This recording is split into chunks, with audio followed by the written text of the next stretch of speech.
안녕하십니까 여러분, 제가 안동의 사이다 박준입니다. 자, 오늘부터 사전투표 시작이 됩니다. 자, 지금 6시부터 시작돼서 오늘 저녁 6시까지 하고요. 내일 금요일도 6시부터 6시까지 전국 3,568곳의 투표소에서 할 수가 있습니다. 신분증이나 운전면허증, 학생증 지참해서 가시면 투표가 가능합니다. 자, 꼭 투표를 하시기 바라고요. 자, 오늘도 시원하고 재밌는 소식들로 여러분 출근길 함께 하겠습니다. 생방송 중 댓글 참여 많이 부탁드리겠습니다.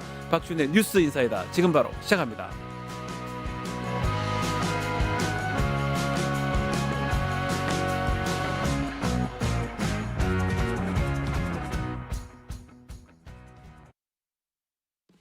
뉴스토마토 대선 특집 내란 끝장쇼.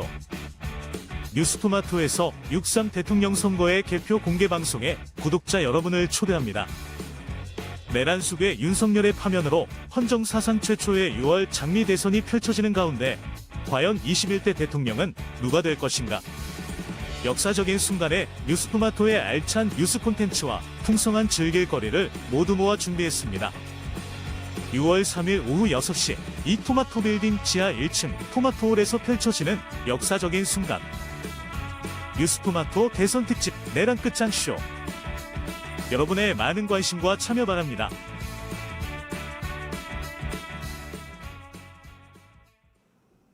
바쁜 아침 오늘 꼭 알아야 할 뉴스들 엄선해서 정리해 드리겠습니다. 듣기만 해도 속 뉴스픽. 오늘은 이은혜 뉴스 에디터와 함께 하겠습니다. 안녕하십니까? 네, 안녕하세요. 네, 첫 번째입니다. 네, 얼굴이 익숙해서 아마 많은 분들이 보셨을 것 같은데 오늘 첫 번째 우리 뉴스픽을 도와주시기로 했습니다. 이은혜 에디터 수고 좀 부탁드리고요. 네. 자, 오늘부터 이틀간 사전투표 기간입니다. 벌써 투표 진행되고 있네요. 네, 오늘부터 이틀 동안 오전 6시부터 오후 네. 6시까지 전국 3,568개 사전투표소에서 실시됩니다. 만 18세 이상 유권자는 주민등록증, 여권, 또 운전면허증, 청소년증이나 학생증 지참하면 투표 가능하시고요. 또 관공서나 공공기관이 발행한 것 중에 생년월일, 또 사진 첨부된 신분증이 있으면 이 역시 사용 가능합니다. 네. 모바일 신분증도 가능한데요. 어. 대신 화면 캡처한 이미지 파일은 안 된다고 하니까 주의해 주시고요. 여러분, 윤석열의 불법 계엄과 탄핵으로 시작된 대선입니다. 네, 맞죠. 예년과는 달리 토요일 사전투표가 없어서 많은 분들 투표율 떨어지면 어떡하나 걱정하고 계신데요. 그래도 역대 최고치라는 재외국민 투표율 보면 우리 국민들 정말 나라 구하는 심정으로 네. 투표에 임하고 계시구나 싶습니다.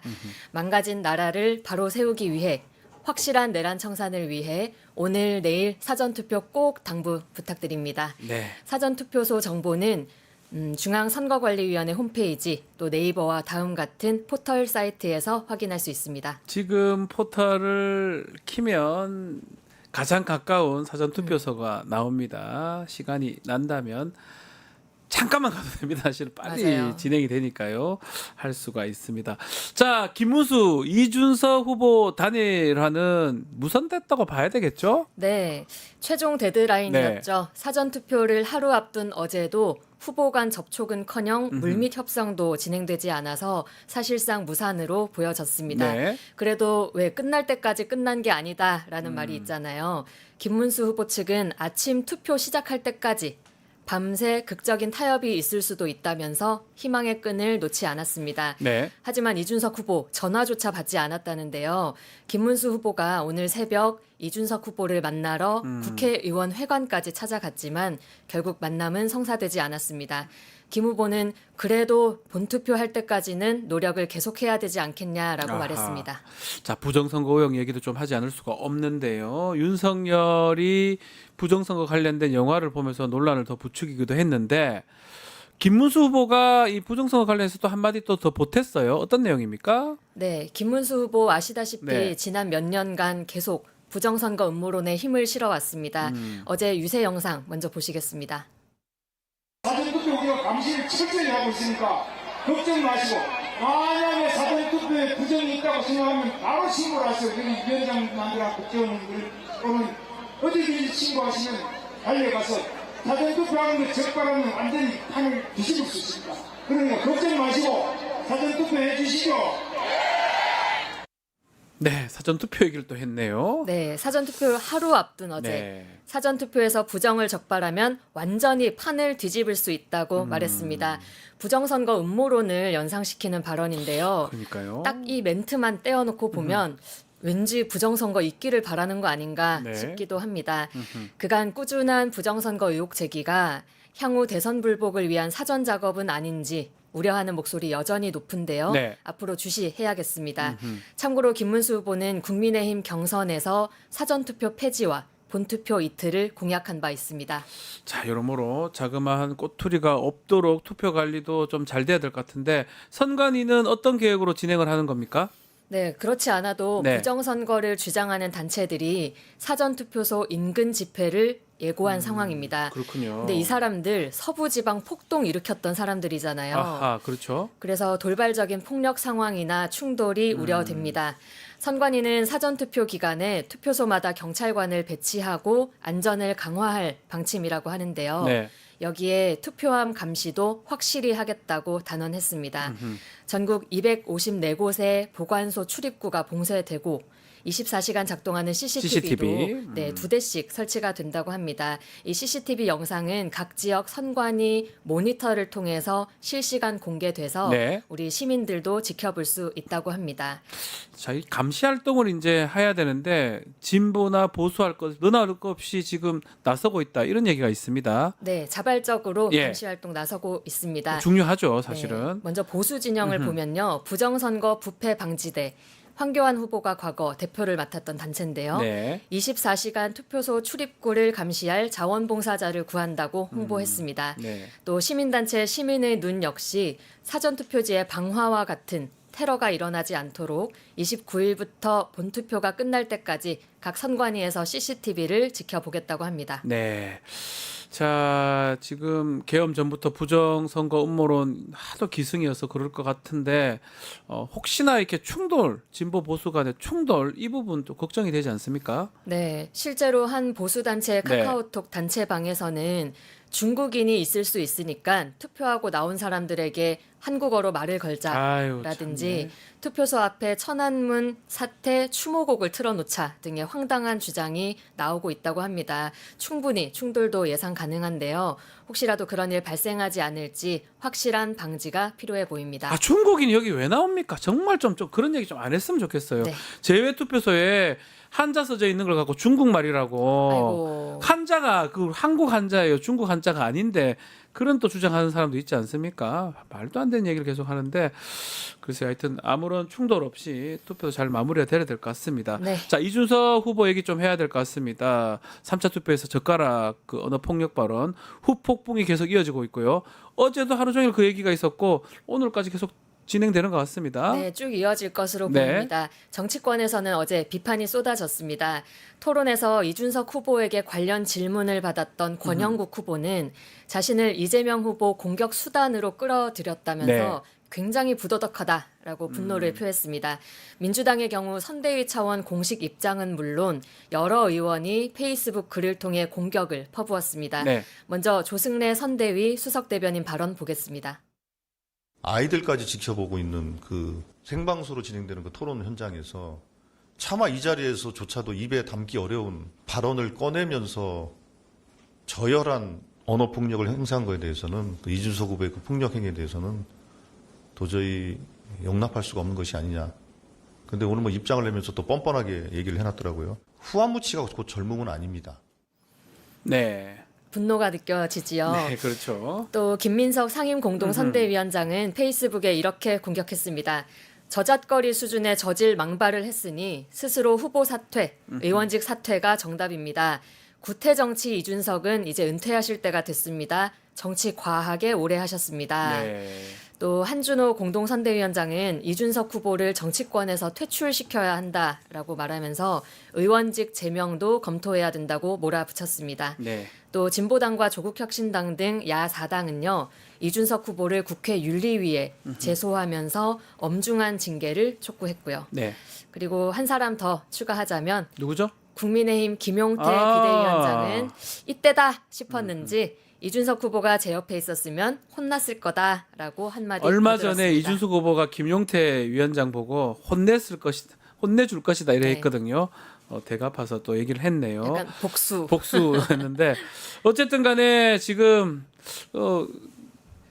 우리 토론회 봤던 사람 중에 가족까지 같이 봤던 분들 네. 사실 놀랐을 것 같은데 네티즌들 반응은 좀 어땠습니까? 네, 어느 누가 네. 대선 TV 토론을 보다가 그런 성폭력적 발언을 마주할 거라고 생각을 했겠습니까? 상상도 못했을 것 같아요. 동탄 맘카페를 비롯한 여러 온라인 커뮤니티 네. 그리고 각종 댓글창은 분노로 들끓었습니다. 이제 사춘기에 접어드는 딸아이가 해당 발언에 충격을 받고 방으로 들어가는 걸 보면서 이 분노를 어떻게 해야 할지 손이 떨린다고 심정을 전한 분은요. 네. 제 아이에게 트라우마를 안겨준 이준석 후보를 용서하지 않겠다 라면서 고발에 동참하겠다 말했습니다. 또 다른 카페 네티즌은 함께 토론을 보던 초등학생 딸아이가 네. 저거 무슨 뜻이야? 왜 저렇게 그럴 말하는 수밖에요. 거야? 네. 대통령 토론회에서 저런 얘기 왜 나오냐고 이렇게 그러니까요. 생각했을 거예요. 이런 질문을 받는 순간 어떻게 설명해야 될지 모르겠더라라고 고민된 점을 올렸습니다. 네. 뭐 그 외에도 이준석을 찍은 동탄이 죄송하다. 이준석은 젊은 윤석열이다. 이 발언 아동학대다라는 비판 여론 거세게 일었습니다. 네. 민심은 개혁신당에도 타격을 주고 있는데요. 개혁신당 온라인 민원 게시판에는 토론 직후부터 탈당 요청 글이 줄줄이 올라왔습니다. 네. 탈당 요청합니다. 이준석 후보는 선 넘었습니다. 당의 미래가 걱정됩니다. 같은 제목이었는데요. 개혁신당 탈당 러시라는 기사에 대해서는 개혁신당 측은 오히려 입당 신청은 더 많이 늘었다라고 정정을 요청하기도 했습니다. 네, 입당 얼마나 많이 하든지 간에 상황이 좀 민심이 또 걷잡을 수 없이 돌아서는 모습인데 법적인 고발도 있었던 것 같아요. 네, 많이 이어졌습니다. 법무법인 찬종 이병철 변호사는 어제 새벽 국민신문고를 통해 이 후보 고발 민원을 넣었습니다. 공직선거법상 후보자 비방 그리고 형법상 모욕 및 허위사실 적시 명예훼손 혐의로 고발한 거고요. 네. 시민단체 정치하는 엄마들은 정보통신망법, 아동복지법 위반 혐의로 또 사법정의 바로 세우기 시민행동은 허위사실 공표 혐의 등으로 고발했습니다. 네. 자, 이준석 후보가 결국 사과는 하긴 했던 것 같은데 어떤 내용입니까? 네, 하기는 했습니다. 네. 사과 영상 먼저 보시겠습니다. 시차 피해자는 결국 그 방송을 시청한 전 국민이라는 시선도 있고요. 저는 아까 말씀드렸던 것처럼 실제 그 발언에 대해 가지고 제가 원본을 보신 분도 알겠지만은 순화해가지고 제가 표현한 것이고 그에 대해서 어떻게 더 순화해야 될지는 잘 모르겠습니다. 물론 그것을 보시면서 불편한 국민들이 있을 수 있다는 것은 저도 알고 있었고 그리고 그에 대해 가지고는 제가 심심한 사과를 하겠습니다. 하지만 제 입장에 봤을 때는 그것은 그런 언행이 만약에 사실이라고 한다면은 그것은 충분히 검증이 필요한 사안이다 이렇게 보고 있습니다. 사과입니까 이게? 네, 이 사과를 받은 우리 네. 시청자분들 심정 어떠실지 궁금한데요. 그러니까요. 죄송한 마음이 조금이라도 있는 건지 좀 모르겠습니다. 사과하면서 바로 하지만 자기 얘기를 해버려요. 네, 예. 그리고 저 태도와 표정 역시 별로 미안해 보이지 그러니까요. 않습니다. 그래서 일각에서는 지난 대선 윤석열의 개사과에 버금가는 사과다라는 네. 평가가 있습니다. 인터뷰에 앞서 이준석 후보는 페이스북에 글을 올렸는데요. 권영국, 이재명 후보가 자기 질문에 명확히 답변하지 않은 것을 두고 정작 본인의 진영 내 문제는 침묵하거나 외면하는 민주진보 진영의 위선을 지적하지 않을 수 없다라고 쏘아붙였습니다. 뭐 자기의 문제적 발언에 대한 입장과 답변을 압박하는 건데요. 여론이 무엇에 분노하는지조차 모르는 이 무성찰과 무개념이 여론에 기름을 부은 꼴입니다. 네. 심지어는 여러 고소 고발에 대해서도 무고로 맞대응하겠다고 맞서고 있습니다. 자, 다음 이야기로 넘어가 보겠습니다. 어제 마지막 국무회의가 열렸습니다. 국무회의 부분. 네. 네, 대선 전 마지막 국무회의 개최됐습니다. 네. 이주호 대통령 권한대행은 5년을 바라보고 준비했던 국정과제들이 끝을 보지 못하고 3년 만에 마무리돼서 국민들께 송구스러운 마음이 크다고 소회를 밝혔습니다. 네. 일주일 후에 들어설 새 정부를 향해서는 오직 국민과 국익의 관점에서 성과는 성과대로 계승하고 과오는 과오대로 반면교사 삼아 대한민국을 한층 더 번영의 길로 이끌어 주신다 이렇게 강조했습니다. 네. 자, 계엄이나 그 내란 관련된 사과 이런 것들은 있었나요? 없었습니까? 아이고 사과는커녕요. 예. 누가 윤석열 정부 아니랄까봐 4대 개혁에 매진한 3년이었다면서 자화자찬 일색이었습니다. 우리 뉴스토마토 보도 보셨을 네. 텐데요. 지금 경찰이 계엄 전 국무회의 CCTV를 모두 복구한 상황이잖아요. 그렇죠. 그 자료에 따르면 한덕수가 주위에 있던 국무회의 참석자들과 포고령 문건을 공람하는 장면도 담겨 있다고 예. 합니다. 그동안 국무위원들이 자신은 반대했다라면서 면책성 또 면피성 발언해왔는데 이제 그 진위가 밝혀지면 어찌 될까 궁금해집니다. 네. 형법 제87조에 따르면 내란죄는 단순히 관여한 자도 처벌 대상이 됩니다. 법조계에서는 이 국무회의에 참석해서 설령 반대하거나 우려를 표했더라도 그 자리에 있었던 것 자체만으로 내란 모의 참여로 간주될 수 있다는 그렇죠. 견해가 있습니다. 주요 종사자 될 수가 있겠죠. 네. 이제 수사가 더 급물탈 텐데 자화자찬하는 모습 좀 한가해 보이기도 합니다. 네. 한덕수, 최상목, 이상민 등 계엄 국무회의 참석위원은 총 11명으로 알려져 있습니다. 네, 이 사람들 다 조사 받아야 됩니다. 지켜보기로 하고요. 거짓말 하나씩 드러나고 있죠. 자, 대선 주자들 발언 중에 짚어볼 만한 발언 장면들을 소개해드리는 말말말 코너. 오늘 어떤 장면 준비하셨습니까? 네, 오늘 준비한 영상은 네. 어제 있었던 김문수 후보의 영남권 유세 연설 중 한 부분입니다. 먼저 영상 보시죠. 여러분과 여러분의 자녀들이 여러분 손자들 전부 다 이 방탄 괴물 독재 국가에서 우리 살 수가 없지요. 또다시 우리가 부마 항쟁하는데 힘을 쏟고 피를 흘리고 있을 수 없지요. 여러분 확실하게 우리 대한민국 독재로 막고 괴물 국가를 막고 정상적인 선진 민주 국가로 만들어 주시죠. 네. 어제 부산광역시 집중 유세 현장입니다. 김문수 후보는 이재명 후보를 방탄 괴물이라고 칭하면서 네. 이재명 개인을 위한 방탄 총통 독재 국가를 만들려 한다고 비판했습니다. 그러면서 분파항쟁을 언급한 건데요. 오전에는 경남 창원의 국립 3.15 민주묘지를 찾아서 김주열 열사 묘소를 참배하기도 했습니다. 거듭 말씀드리지만 이번 선거 총든 군인을 앞세워 불법 계엄을 벌인 탓에 발생한 선거입니다. 그렇죠. 권력의 야만 앞에 쓰러진 김주열의 희생이 4.19 항쟁의 불꽃이 되었고 그 불꽃이 부마 항쟁으로 이어지면서 대한민국의 민주주의를 세웠습니다.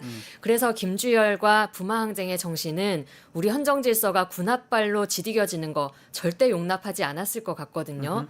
시종일관 계엄을 옹호해왔던 김문수 후보가 피로 만든 민주주의를 언급할 자격이 있는지 심히 의문입니다. 김 후보는 김주열 열사의 비석을 붙들고 울먹이기까지 했는데요. 계엄의 어둠을 걷어내고 이 땅의 헌정의 빛을 다시 밝히는 것만이 김주열의 혼을 달래는 일이 아닐까 생각해 봅니다. 맞습니다. 네, 그러자면 오늘 내일 사전투표 꼭 하셔야겠죠? 안 되면 본투표라도 꼭 해야 될 것 같습니다. 자, 오늘 이은혜의 뉴스 에디터 말씀 잘 들었습니다. 감사합니다. 네, 감사합니다. 잠시 후 용가라 사대로 돌아오겠습니다.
용가라사대 시간입니다. 목요일 용감 남자 김용남 의원과 함께합니다. 안녕하십니까? 네, 안녕하세요.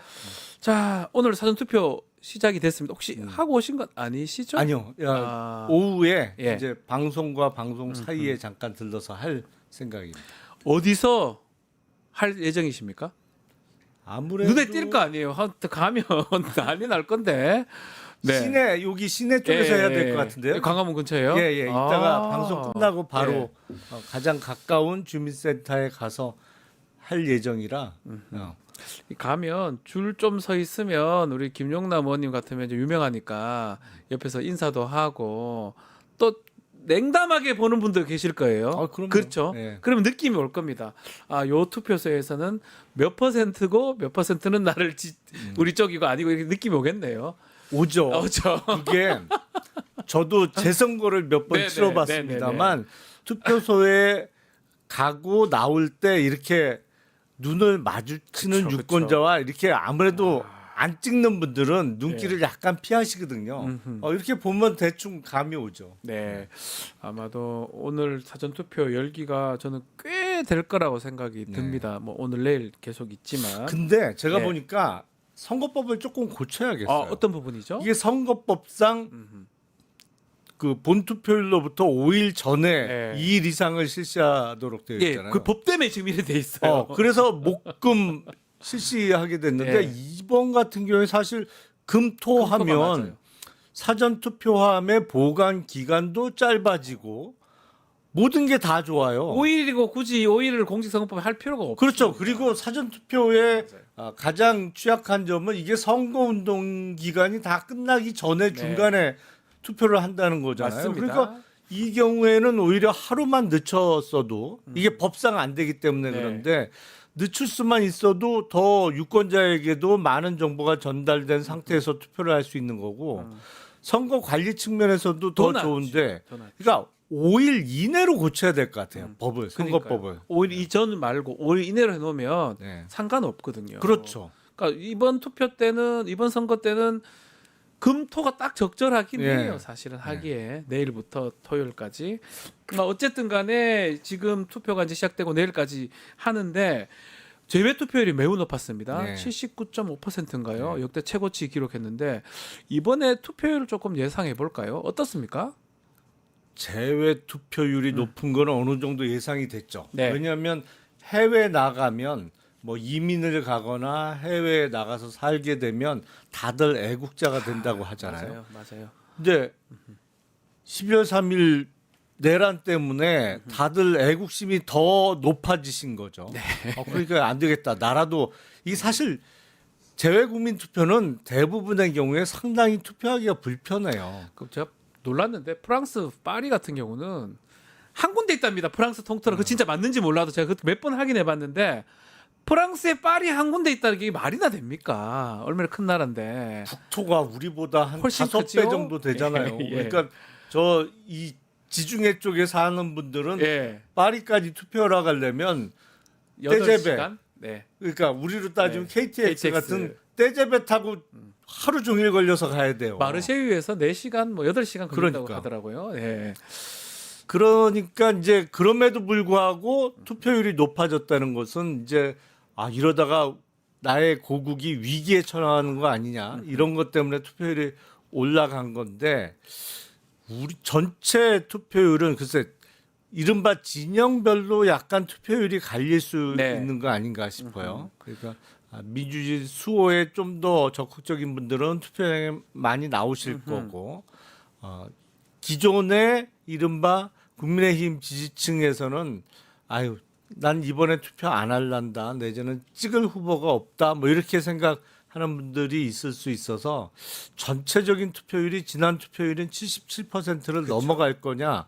이건 조금 두고 봐야 되지 않나 싶습니다. 자, 오전 7시 사전 투표율이 1.21%입니다. 역대 최고를 지금 기록하고 있습니다.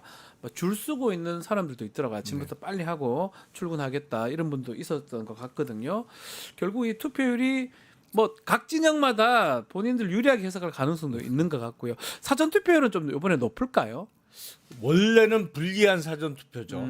금토할 때가 토요일날 네. 보다 용이하게 투표할 수 있기 때문에 금토가 더 유리한데 네. 이번엔 목금이란 말이죠. 목금입니다. 그러니까 직장인들은 사실은 다 근무하는 날에 퇴근 이후에 투표하기는 쉽지 않고 맞아요. 왜냐면 6시까지니까 직장인들이 퇴근 이후에 하기는 어렵습니다. 그러니까 예. 출근 전에 해야 되는 거죠. 예. 그러니까 아침에 한 1시간 정도는 일찍 일어나서 그게 가능한지 몰라도 이제 회사마다 점심 시간이나 중간에 투표하고 오라고 이렇게 시간을 또 그러니까 회사 주변에 투표소가 있다고 있다면. 하면 그것도 좋은 방법이죠. 그래서 조금 오늘 내일은 각 직장에서 점심 시간을 플렉서블하게 네. 운영하는 게 좋지 않을까 싶습니다. 투표하게 해주는 게 그렇죠. 아마 필요하지 않나 생각이 드는데 이 김문수 후보는 사전 투표 부정을 적발하면 판이 완전히 뒤집힌다 이런 얘기를 했어요. 이게 좀 논란이 될 것 같은데요. 아직도 그러니까 왜 사실은 저러죠? 내심 깊숙한 곳에서는 부정선거론을 믿고 있는 거로 보여요. 그러니까요. 그러니까 부정선거가 있다. 잡아내지 못해서 그렇지. 네. 그러니까 아직도 그 길거리에서 정광훈 씨하고 같이 유세하고 이럴 때와 별로 생각이 안 달라진 것 같아요. 그러니까 저게 사전 투표 얘기를 계속 하면서 지금 투표를 진행하는 거잖아요. 사전 투표 부정이다 얘기하면서 적발해 달라. 이러면 찍으러 가는 사람들이 이게 참 안 찍고 싶을 것 같기도 하고요. 그러니까 논리 모순이죠. 모순이죠. 예. 선거 부정을 믿는다 그러면 투표를 안 해야지. 해야죠. 차라리 불복해야죠. 만약에 믿는다면 그게 맞다면. 그리고 적어도 사전 투표를 안 하고 본 투표에 해야죠. 그렇죠. 최소한. 적어도. 근데 최소한. 김문수 후보도 오늘 사전 투표 한다는 거잖아요. 뭐 인천 계양 가서 한다면서요. 네. 그리고 사전 투표를 또 독려를 해. 앞뒤가 하나도 안 맞아요. 이게 말이 안 맞는 거예요. 동료를 하다가 또 말이 안 되니까 적발해내라 부정을. 그게 말이 됩니까? 어쨌든 간에 뭐 예측 뭐 해보면 사전투표율이 이번에 좀 더 높을 것이다 이런 생각도 들기도 합니다. 그런 분노 또 사전투표율이 높으면 좀 민주당이나 좀 이재명 후보 쪽에 좀 더 유리한 상황이 아닌가 이렇게 그건 보이기도 전통적으로 하고요. 계속 그래 왔죠. 민주당 쪽이 네. 유리했으니까요. 자 우리 김용남 의원님도 이제 민주당 간지 이제 며칠 되셨죠? 4일 됐죠. 근데 이 말씀을 드리기 좀 그런데 저도 어제 또 허은하 의원님도 제가 잠깐 만났었는데 다른 방송에서 얼굴이 좋아지셨어요. 제가 또 그 말을 했거든요. 허은하 의원님 오랫동안 제가 방송도 했고 계속 같이 봤던 분인데 빨간색 옷, 주황색 옷 입는 걸 다 파란색 옷까지 다 봤는데 이 지금이 가장 좀 행복해 보인다 하니까 분위기가 좀 그렇다 이런 얘기는 하긴 하더라고요. 그런 말씀 많이 듣습니다. 예. 얼굴 좋아졌다. 얼굴 좋아졌고 선거운동하는데 즐겁고 행복하게 선거운동하고 방송하시는 것 같다라고 제가 제 느낌을 말씀드리니까 본인도 그 말 많이 듣는다. 김용남 의원님도 좀 그런 겁니까? 예, 저도 많이 들어요. 아. 물이 좋아서 그런가 봐요. 야, 그 참 저도 김용남 의원님도 좀 오랫동안 제가 십몇 년 전부터 알고 있었는데 뭐 이 이야기 죄송하지만 가장 얼굴이 좋아 보입니다. 최근에. 고맙습니다. 알겠습니다. 자 이제 민주당에서 뭐 끝까지 선거운동 같이 하시는 거죠? 예. 선거운동. 오늘도 여의도 쪽에서 예. 점심시간대 유세가 있고요. 주말에는 또 인천 인천 가십니까? 지원 유세 가기로 했고. 끝까지 뭐 열심히 이제 하실 것 같기도 한데요. 자, 개혁신당 이준석 후보 얘기를 하지 않을 수가 없습니다. TV 토론 직접 방송하시면서 제가 보는 모습도 제가 봤는데 반사 이렇게 뭐 드셨던데요. 자, 이준석 후보 뭐 다른 거는 다 논란 다 없어져 버렸어요. 얘기는 다 필요 없고 그 발언 우리가 여기서 언급하기도 어려운 그 발언 사과를 또 했는데 그 성폭력 언어폭력과 관련된 그 사과도 조금 제대로 된 사과냐 이런 얘기가 있어요. 사과했다고 볼 수 있을까요? 네. 언론에서 사과를 한 거로 그냥 간주 내지는 의제를 자꾸 하는 것 같은데 네. 그 발언 내용을 위아래를 연결해서 보면 사과했다고 사과가 보기가 아니죠. 어렵죠. 아니죠. 그리고 예.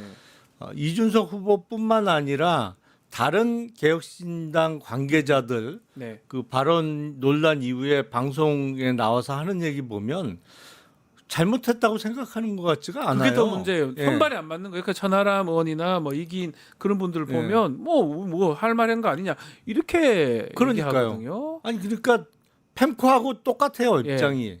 맞습니다. 뭐 뭘 잘못했는데 뭐 심상정도 하고 뭐 손석희도 했던 건데. 했고 근데 그게 사실관계 다 틀려. 다 틀려요. 심상정 당시 후보가 그런 얘기 한 적 없고요. 없고요. 예. 손석희 앵커가 그런 얘기 한 적이 없어요. 없습니다. 그러니까 전형적인 그냥 우기기야 우기기. 이 얘기 좀 하지 않을 수 없는데 그 팸코라는 그 커뮤니티 예. 거기서 만들어내는 걸 보고 그냥 검증 없이 다 얘기한다는 느낌을 전 지울 수가 없거든요. 예. 어젠가요 이수정 그 당의 위원장이죠. 저기 수원에 뭔가 이상한 걸 또 올렸더라고요. 병역 뭐 면제받았다 이재명 후보 아들들 이렇게 면제받았다는 얘기인데 그거 잘못된 건데 어떻게 만들어서 올렸다가 본인이 삭제를 하긴 했던데 그런 내용이 다 커뮤니티에 돌던 거 그냥 검증하지 않았고 올린다는 느낌이 좀 들거든요. 그러니까 평소에 수시로 그 사이트를 들여다보면서 네. 거기 나오는 얘기들을 그냥 기억해 놨다가 기회 날 때마다 기회가 생길 때마다 네. 그 내뱉는 건데 위험하죠. 아니 그리고 정말 그 수준이 그냥 딱 그 수준이에요. 그러니까 네. 그 정치인이잖아요. 정치인들이라면 그 답변이나 어떤 올리려고 하면 그 정치적 행위이기 때문에 몇 번이고 심사숙고하고 검증을 해야 되거든요. 한 번만 확인하면 될 것도 확인 안 해가지고 그냥 막 던지는 모양새거든요. 이준석 후보도 마찬가지고요. 아니 그러니까 이준석 후보를 비롯한 개혁신당의 주요 관계자들이 지금 다 그러고 있는 네, 거잖아요. 맞습니다. 그 다 거기서 확인되지도 않은 거 거기서 사실관계를 비틀어서 누가 올리면 그걸 그냥 맹신하고 방송 나와서 그러니까요. 얘기했다가 팩트 체크해 보면 다 틀리고 있는 상황인데 집단적으로 조금 문제가 있는 것 같아요. 그걸 캠프 문제라고 생각도 들어요. 아니, 그렇죠. 이런 거 얘기 어제 사과 얘기 들어보면 본인 알았다고 하는 걸 봤을 때는 준비된 발언이란 말이에요. 준비된 내용이라면 캠프의 유세 토론 TV 토론단에서 이런 내용 하자 말자 이 얘기가 돼야 되거든요.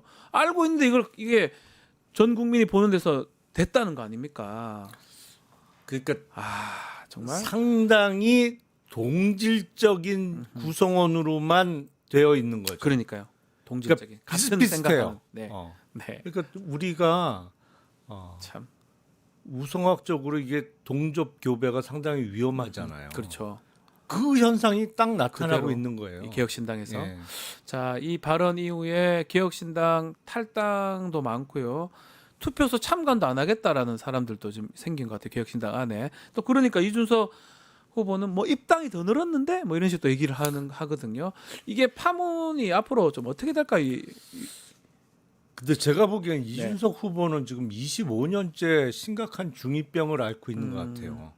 그러니까 그 발언 자체도 대단히 잘못됐습니다만 그 발언 이후에 보여주는 태도가 내가 뭘 잘못했는데 네. 쟤도 그렇고 쟤도 그런데 딱 이거예요. 그러니까 이 심각해요. 이게 책임져야 되잖아요. 정치인이고 대통령 후보로 나온 사람이 무책임하게 그냥 왜 어때서 이런 느낌이거든요. 괜찮아, 난 괜찮아. 뭐 이러면서 정말 이게 앞으로 뭐 조심스러운 얘기고 뭐 하지만 대선의 투표율에 영향을 미칠까요? 본인 득표율에 일부 미치겠죠. 미친다고 봐야 일부 되겠죠. 미치겠죠. 근데 네. 어차피 당선권에 들어가 있는 후보는 아니니까 원래 당선권이 아니었으니까. 크게 영향을 받는다고는 볼 수 없습니다만 일부 미치긴 미칠 겁니다. 근데 네. 이준석 후보는 본인이 이제 40세에 출마해 갖고 네. 뭐 여론조사 지지율을 두 자리도 찍었으니까 상당히 업되어 있는 상태에 있는 거로 보이는데 네.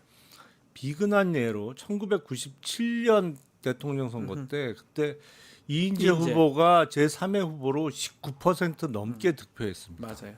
그러니까 뭐 이번에 10% 득표하면 5년 후엔 내가 20% 득표하고 뭐 10년 후엔 내가 이렇게 절대로 돌아가지 않아요. 맞습니다. 선거가 정치가 그렇습니까? 예, 선거판이라는 게 절대로 그렇게 돌아가지 맞습니다. 않기 때문에 보다 신중하고 뭐랄까요, 진중한 모습을 보여줄 때 그게 10%도 넘어갈 수 있는 건데 이른바 그 파문을 일으킨 발언 이후의 태도가 더 문제예요. 맞아요. 그래갖고는 글쎄요, 근본적인 어떤 변화가 있기 전에는 어렵지 않을까라고 생각이 됩니다.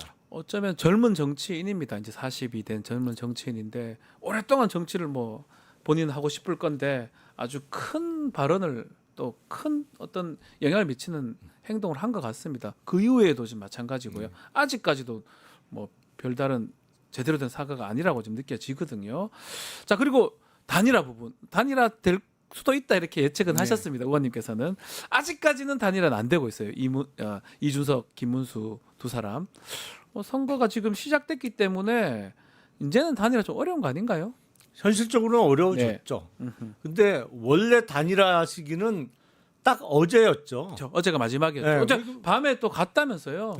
김문수 후보 측이 국회 의원회관에 갔다고 하던데요. 그러니까 김문수 후보 측도 뭐 맥락이 안 맞아요. 뭐 확인하고 가야죠. 그냥 무작정 가면 어떡합니까? 그리고 화요일 날 밤 토론회 예. 그런 발언 이후에 이 정도 상황이면 예. 오히려 제3의 후보가 단일화 얘기를 해도 아유 예. 밀어내야 되는 안 상황인 한다고 해야 거죠. 되는데. 같이 못하겠다. 이러는 게 맞는데 네. 지금 선거 구도를 바꿀 수 있는 유일한 기회가 단일화밖에 없다고 생각하다 보니까 그런 것 같아요. 근데 처음부터 선거 전략을 애초에 잘못 짠 거죠. 네. 잘못한 그러니까 거죠. 애초에 내란 세력과의 확실한 절연을 보여줬다면 지금보다는 훨씬 나은 선거 양상일 겁니다. 그렇죠. 지금은 근데 그걸 못했잖아요. 그걸 못할 수밖에 없는 근본적인 한계도 뚜렷하죠. 왜냐하면 네. 후보를 비롯해서 그 주변의 핵심 인사들이 아직도 매여 있다고 볼 수 있으니까 끊어내기가 어렵은 것도 사실입니다만 그러다 보니까 선거가 제대로 이루어지질 않는 거예요. 선거판이. 네네.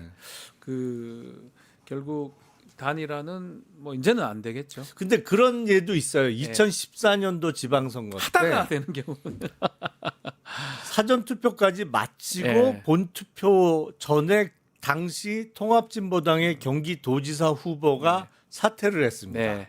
이른바 사퇴로 인한 단일화가 된 건데 네. 나중에 투표함을 열어보니까 네. 당시 민주당의 김진표 후보가 국힘 전신인 그때는 뭐였지 이름이 2014년도에 새누리당 이었겠죠. 예. 새누리당의 남경필 후보한테 아슬아슬하게 졌는데 통합진보당 후보가 사전 투표에 얻은 표가 그 표차보다 더 많았어요. 맞아요. 그거를 제대로 네. 고스란히 받았으면 이길 수도 있었던 사건. 이겼었죠. 예. 그러니까 경기지사 선거. 예, 경기도지사 선거 그런 예도 맞아요. 있긴 해요. 맞아요. 그래서 지금 이제 하는 게 의미가 있을까 대선에서 또 이런 생각도 해봅니다.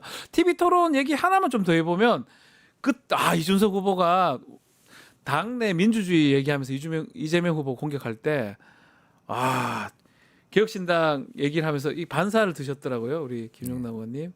개혁신당 당내 그 민주당 민주주의 그 부분 어떻게 보셨어요? 당 운영과 관련해서 그러니까요. 그 얘기를 왜 했어요? 타당을 공격할 상황이 없어요. 적어도 허은하 대표 그 얘기로 다 끝난 거 아닙니까? 사실은? 상식이 있다면 그런 얘기를 할 수가 없어요. 근데 일부러 도발을 했다고 봐요. 일부러 한 것이다. 왜냐하면 저나 허은하 전 의원이 과거에 했던 발언을 다 적어왔잖아요. 그거 언급하려고 한 것이다. 그렇죠. 아니 근데 그거는 당연히 제가 지난 대선 때만 해도 그쪽 당원이니까 그거 당연하죠. 당원이고 뭐 그 윤석열 당시 후보의 캠프 대변인을 그러니까요. 했는데 당연한 거죠. 캠프 대변인이라는 게 선거 때 맨날 상대 후보 이렇게 헐뜯고 뭐 비판하고 하는 게 주 업무인데 그러니까요. 당연히 그런 발언이 어디 구석배기에는 있을 다 수밖에 없죠. 있겠죠.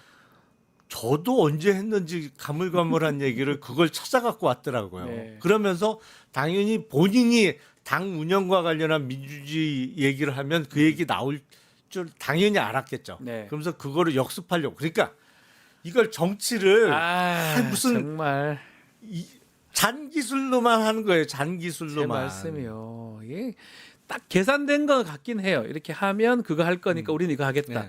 그렇게 한 거로 준비해서 이게 자료를 다 갖고 오긴 했는데 그거 우리가 봤을 땐 그래요. 저 당에 있고 저 대선 후보 캠프에 있으면 당연히 그 말 할 수밖에 없는 거고 그걸 누가 그걸 비난하겠습니까? 그 시점에 그게 맞는 행동인데요. 그걸 갖고 와가지고 저거 얘기 하는 거 보면 참 안타깝다는 생각도 듭니다. 아유, 그게 딱 전형적인 심각한 중2병이네요. 자 이제 선거가 시작되는데 여론조사 공표 금지 기간입니다. 지금 안 보이는데 마지막 조사가 이재명 49, 김문수 36. 저게 한국갤럽 제 조사라고 지금 기억을 하고 있는데 뭔가 바뀔까요? 뭐 일부 또 보도에 따르면 마지막 조사하고 결과가 달라진 게 거의 없다라고 또 얘기를 하긴 하더라고요. 크게 바뀔 만한 요소는 안 보입니다만 네. 역시 가장 중요한 거는 투표율이죠. 투표율이 중요하다. 어느 쪽 지지자들이 투표소에 실제로 많이 가느냐. 네. 이게 투표소에 안 가면 여론조사 지지율이라는 건 아무 소용도 의미가 없는 거예요. 없습니다. 사실은 의미 맞아요, 없죠. 맞아요. 그러니까 투표소에 가야 그게 반영이 되는 건데 그래서 끝까지 그 투표 동료하고 긴장을 늦추지 않아야 되죠. 네. 저도 이제 최근에 투표 동료 쇼츠를 하나 찍었습니다. 네, 네, 봤어요. 보셨어요? 예, 예. 아 그거 그 연기하려니까 그거 어렵더라고요. 저 잘- 연기자들 잘하시던데요? 참 존경해요. 잘하시던데요, 생각보다. 아 근데 그 나중에 뭐 끝까지 긴장하고 노력해야겠습니다만 네. 각 후보별로 지금 눈여겨 봐야 될 점이 좀 달라요. 앞에 숫자가 다릅니다. 그렇죠. 예. 1위 후보는 앞에 5자를 오자가 붙냐? 다느냐 못 다느냐. 2위 후보는 앞에 4자를 달 수 있느냐 과연. 3위 후보는 두 자리. 그러니까 일자가 붙느냐 마느냐. 그러니까 5, 4, 1 그러네요. 조금 관건이 달라요. 네. 보는 시각들이 좀 다르다. 근데 김문수 후보가 보니까 계속 TK, PK 쪽만 가더라고요. 이게 뭔가 지지층 결집하고 그러니까 좀 어려우니까 여기는 해야 되겠다. 지금 선거보다는 다음 걸 또 노리는 거 아니냐 이런 얘기도 있습니다. 일단은 PK, TK도 분위기가 만만치 않다는 반증이기도 아. 하죠. 왜냐하면 투표율이 낮을 가능성이 있기 때문에. 네네. 그러니까 그쪽은 전통적으로는 국힘 쪽을 계속 찍어온 유권자들이 많습니다만, 야 내가 도저히 이번엔 투표 못하겠다. 그러니까 그렇다고 이재명 후보를 찍기도 어렵고, 그렇다고 김문수 후보를 찍기도 그렇고. 네. 그러니까 흔히 얘기한 찍을 사람이 없어서 내가 투표 안 할란다. 아. 라는 분들이 꽤 많이 계실 수밖에 없기 그렇죠. 때문에 그걸 예. 투표를 독려하기 위한 활동일 수도 있고 그리고 많은 그 특히 친윤계 인사들이 네. 김문수 후보는 대선 끝나면 더 이상 정치에 미련을 두지 않을 거다라고 생각하고 있습니다만 과연 그럴까? 아 다시 또 당권이나 이런 걸 하지 않을까. 그렇죠. 예. 아니 왜냐하면 대선에서 패배하더라도 대선을 치르면 그 탄력으로 당권을 접수하기는 그렇죠. 쉽거든요. 홍준표 후보 기억납니다. 그렇죠. 또 이재명 후보도 마찬가지잖아요. 예. 예, 지난 대선 때. 아니 이재명 후보는 워낙 박빙의 승부였습니다만 홍준표 후보는 그때 18% 차이 엄청 났죠. 예, 차이가 엄청 많이 났어요. 그럼에도 불구하고 당권 잡았어요. 당권을 쉽게 접수했단 말이에요. 잡았어요. 그러니까 예. 김문수 후보가 대선 이후에 안 되겠다. 내가 좀 챙겨줘야 될 사람도 있고 네. 그리고 내가 지금 이 상태에서 내가 턱걸이도 그렇게 잘하는데 예. 정치를 포기하기는 너무 아쉽다. 네. 이렇게 생각하면 판이 친윤 쪽에서 생각했던 거하고는 전혀 달리 돌아갈 수도 있는 거죠. 대선 이후에. 그래서 갑자기 마무리 시작도 TK고 끝도 좀 TK에서 지금 하는 것 같거든요.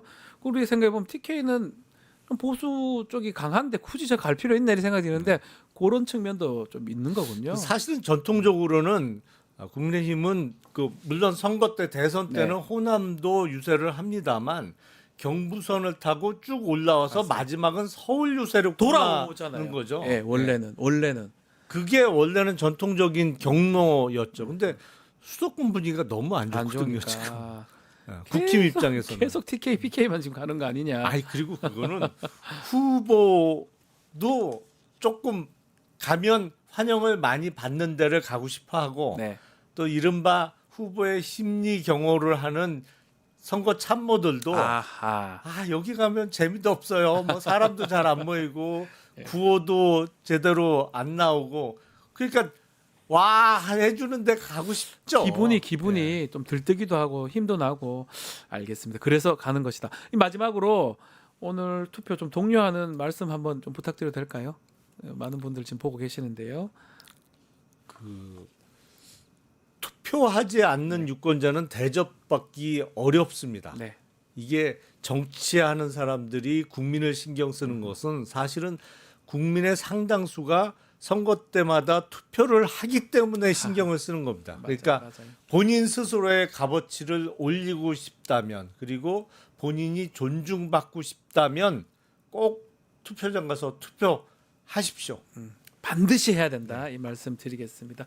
김용남 의원과 말씀 나눴습니다. 오늘 말씀 감사합니다. 네, 감사합니다.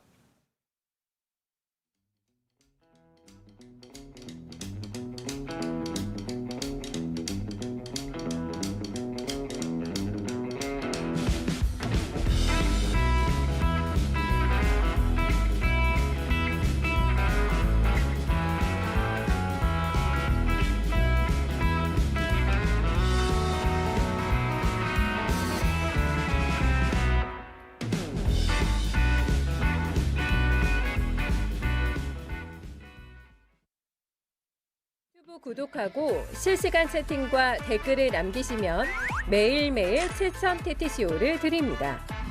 참여 방법은 통통문 어플을 다운로드하고 회원가입과 로그인을 해주세요. 마이페이지에서 나의 회원 고유 번호를 복사해주세요. 유튜브 구독 후 실시간 채팅이나 댓글창에 고유 번호를 한 번만 입력하면 준비 끝! 지금 유튜브 채팅과 댓글 쓰기 참여하고 7,000TTCO 받아가세요. 돈 버는 퀴즈쇼 증권 통파. 퀴즈를 풀면 최대 100만 원 상당의 보상을 드려요. 탈락해도 걱정은 NO. 친구를 초대해도 코인을 드립니다. 친구는 3,000원, 나는 2,000원의 코인을 무제한으로 드려요. 자세한 내용은 QR코드를 스캔해보세요. 상금의 주인공은 바로 당신. 이슈 삼합 시간입니다. 김필성, 신주진 변호사 함께하겠습니다. 두 분 안녕하십니까? 안녕하세요. 자, 사전 투표 시작이 됐습니다. 혹시 투표 아직 하진 않으셨죠? 아직 못했습니다. 아, 네. 전 했습니다. 벌써요? 예, 하고 왔어요.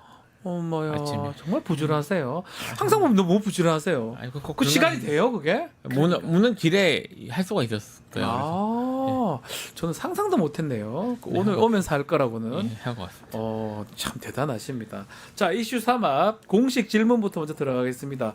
한 주 동안 가장 관심을 가졌던 네. 정치 이슈, 뉴스 어떤 게 있을까요? 먼저 우리 신주진 변호사님. 네, 그 한덕수, 김문수 후보 네. 두 후보 간에 그러니까 한덕수로 후보 교체 시도가 있었던 사건이죠. 이거는 사건입니다. 사건이죠. 그런데 결국 실패로 돌아가고 이제 한덕수는 더 이상 선거대책위원회에 모시려고 했지만 참여하지 않겠다라고 하면서 고사를 했는데 어제 기습적이라고 그래야 되나요? 그 출국 금지 낸 것이 보도가 된 이후에 SNS에서 한덕수를 지지하고자 사전투표를 하겠다. 이제 이런 게 공개가 됐어요. 네.